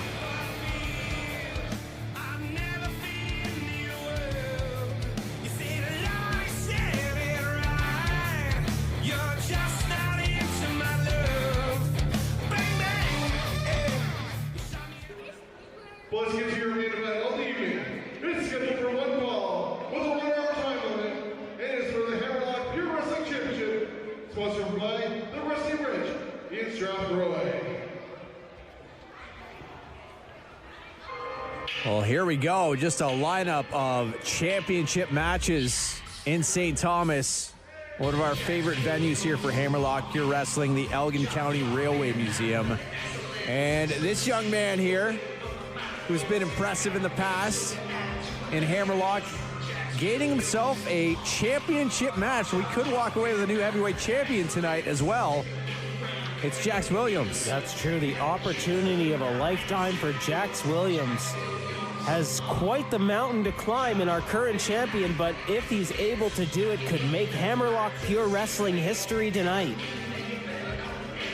We've already seen one championship change hands. And Miley, no longer our women's champion. Better Be a Moss is now our champion. We'll see what happens in this matchup now. Anything can happen after this explosive, volatile night of action in Hammerlock Pure Wrestling.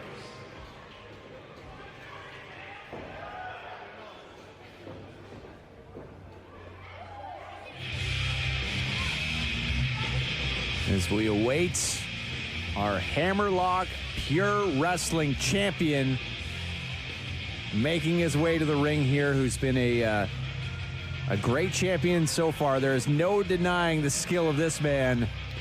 It's the young lion, Bryce Hanson. You might not agree with his attitude or how he wins, but you can't deny the fact that he is an impressive champion.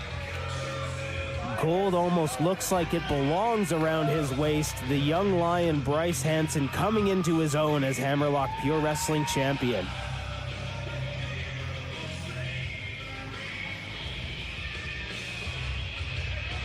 And look out, getting in the face of Jax Williams, disrespecting his opponent here. Referee Matt McCausland trying to get things in order here before the matchup even begins. Getting in the face of Jax Williams, but also getting into the head of Jax Williams, which might be more important. The challenger, according to my right, from Minneapolis, Minnesota, weighing 220 pounds, Jax Williams.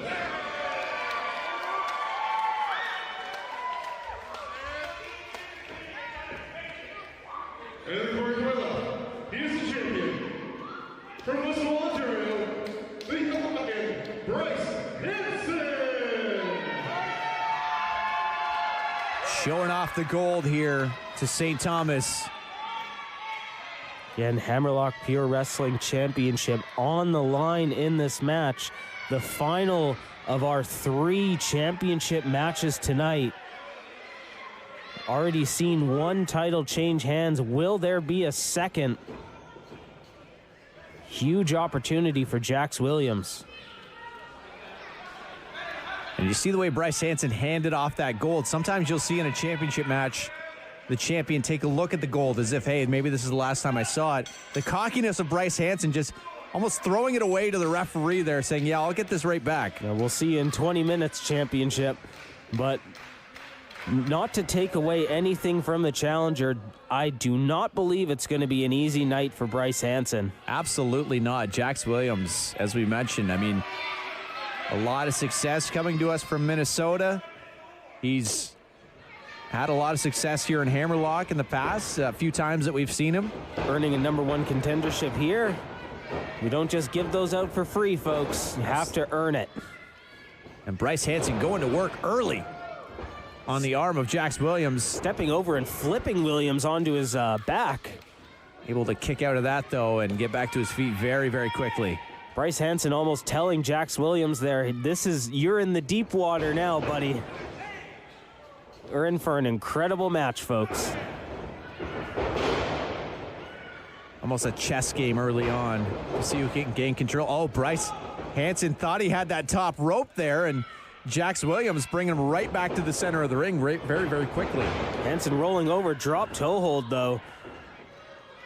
And Hansen showing off his quickness. Quick as a hiccup. Almost as if to say, yeah, I've got you. I'm one better than you. I'm always a move ahead of you. Very much a game of one-upmanship early in this bout. That's a strategy the young Lion likes to impose, though. Get in his opponent's head. And some of the fans getting behind Jax Williams here don't appreciate the attitude of Bryce Hansen, and Hansen arguing with the fans is only going to fuel that fire for Jax Williams in the fan section there. Very true. It's an interesting dynamic always in a championship match of champion versus challenger. Very much a mountain to climb for the challenger, but Hansen being so confident almost throws in a little extra weight into that dynamic. Hansen, though, quickly able to get out of that deep arm drag there, and Jax Williams back in control. Williams with a quick arm drag, just throwing Hansen over.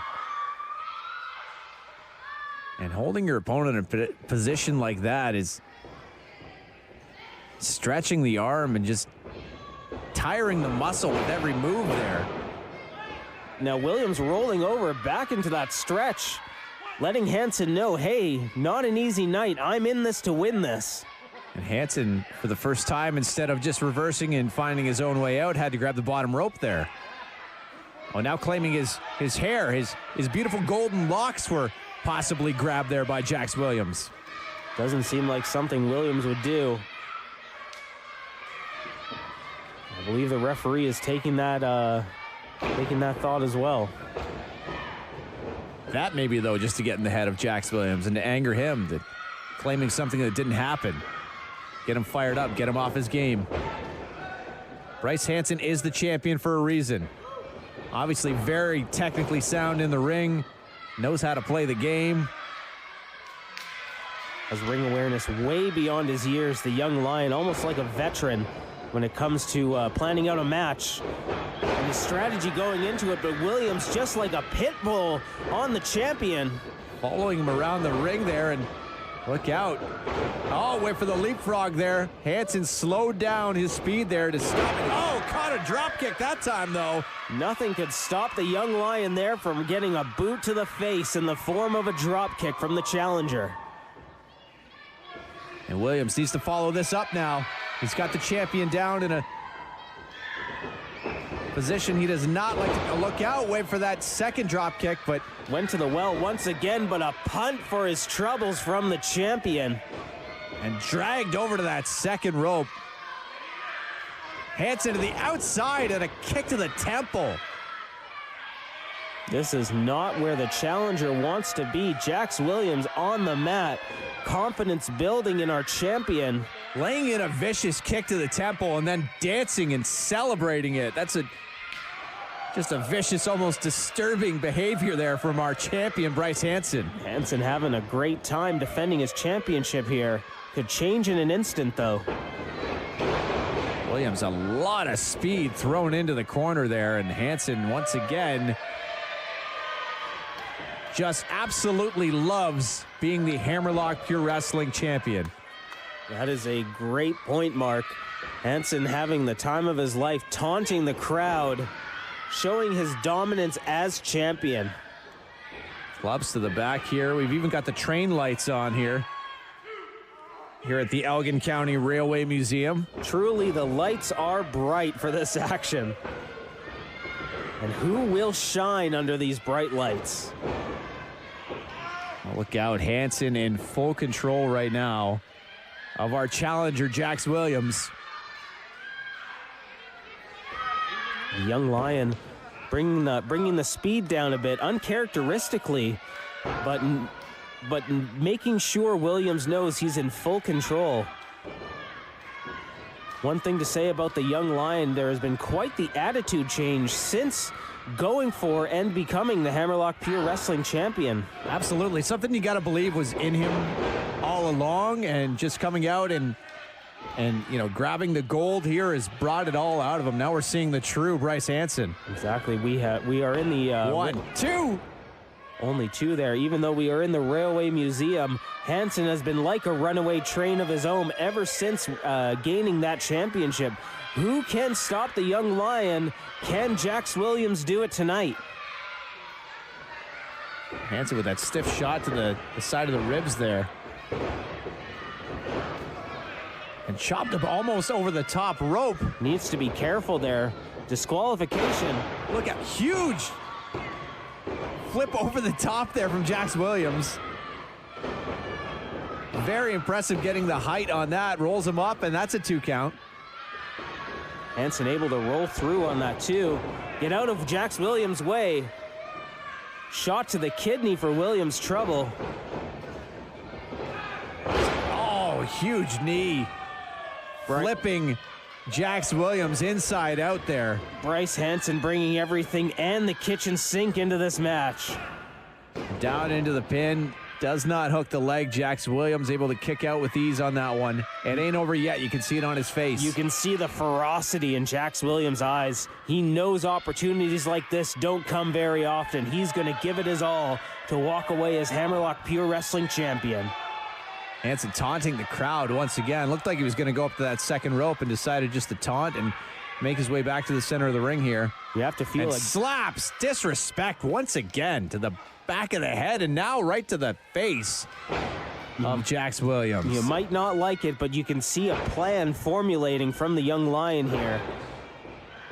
Jax Williams is going to do everything he can to stop that plan in its tracks. I imagine those kidney shots were not in that plan. Absolutely not. Hammerlock Pure Wrestling Championship is on the line here. Reversal as our champion pulling him into the abdominal stretch. Just torquing Williams' body and digging his knuckles into his ribs. And if you've noticed throughout the match too, Bryce Hansen has had those little stiff shots, just quick shots to the, you mentioned the spleen and the side of the ribs there, and now really going after it. And using the ropes to his advantage. Just any opportunity Hansen can use to get ahead, he is taking. Doing it all behind our referee's back. Digging those knuckles in. And now grabbing the rope. Getting caught though this time. Hip toss though. I'd say Hansen needs to worry about disqualification, but he would walk away retaining his championship. Championship advantage applies. Oh, look at the arch. 1, 2. Huge Northern Lights suplex. Unbelievable Perfect arch. Bridge there from our champion, Bryce Hansen. Does not get the 3 count, but impressive at every turn. Exactly. 2 3/4, easy to say. Bryce Hansen in control of this match at this point. Now swinging at the back of the neck there. Jax Williams doing everything he can to try and get a few shots in as well. And just powers Bryce Hansen into the corner here. Giving it everything he's got. The Hammerlock Pure Wrestling Championship is on the line. Referee having to break up Williams' emotions, might be getting the better of him here. Has to be careful of a disqualification. He is fired up, floats over Hansen. Clothesline. And another. Williams becoming a runaway train of his own, but Hansen taking him over. Oh, DDT right on the top of the head. Hansen looks like he was going for another Northern Lights suplex. Williams able to counter it into a DDT, just taking all of the steam out of Hansen. Spiked Hansen with that one. Now dives into the corner. Look out, Jax Williams is going for it. He can smell the championship. Has the champion Stalling up. suplex. Dropping him down. He's got to get the pin cover here. All of the blood rushing to the young lion's 1, head. 2. Oh! 2.99. Our champion able to kick out. Hansen saw his life flash before his eyes, or at least the championship with that one. Has to be one and the same with the confidence of the young lion. able to kick out just in the nick of time to hold on to his championship. Jax Williams with a huge flurry there and came that close. He's got to get back up and capitalize on this momentum. Was that Jax Williams' opportunity just slipping between his fingers there? Needs to keep on the offensive. But Bryce Hansen slowly getting up to his feet as well. Both men, referee at a count of 7 here. They're up. And look out, diving, getting the first shot in there, Jax Williams. It's not a closed fist, but it's effective all the same. Both men shot for shot. Firing off on each other. Oh, looks like Williams might have the advantage. Clubbing on the back of our champion here. Are we going to see a new champion here? Wait for the stalling suplex there once again, floating over the top, and Williams able to block it with a huge uppercut. Turning over into that discus forearm. Hansen is possibly, oh no! Wait, Hansen's got him up. Catches Williams. But Williams able to roll through. 1, 2. Only 2. Huge clothesline. Down goes Hansen. Our champion is down. Now what's Hansen going for here? Got the legs hooked. Oh! Tiger bomb. 1, 2, oh! 2.99 off of that Tiger bomb. Oh my goodness. You cannot come any closer to winning the Hammerlock Pure Wrestling Championship. Jax Williams is this close. He's got to get back on it. Jax Williams in total disbelief. Bryce Hansen able to barely hold on to his championship. Frustration has to be building inside of Williams. What does he need to do to bring the championship down, bring the championship home? He has fired up. Oh, Hansen grabbing the tights there and dropping the face into the turnbuckle. High elevation backdrop there. Oh! Sliding shot to Jax Williams there, and look out, Hansen calling for the end now. Hansen has Williams up. And down he goes. Hooking the leg. 1, 2, 3. Our champion retains. Just like that, one impactful move was enough to take down the challenger, and a huge title retention from our champion. Not an easy one. Jax Williams had control of this second half of this matchup. I thought after that Tiger bomb it was it, but no, the young lion able to hold on. Literally could not come any closer to winning the championship. Incredible showing from Jax Williams, and he just about walked away with the gold.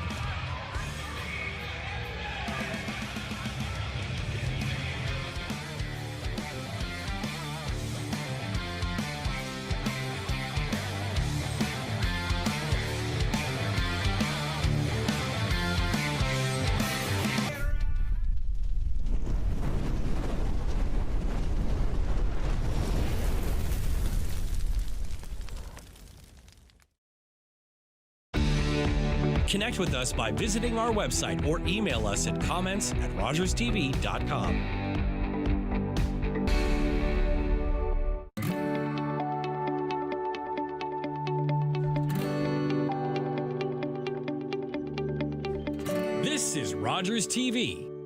Jeff from Chillin' and Grillin' with Jeff here, and we're back for part 2 of barbecuing with the Barbecue Pit Boys. Last time we had too much fun. My buddy Jason and I didn't get a chance to get in front of the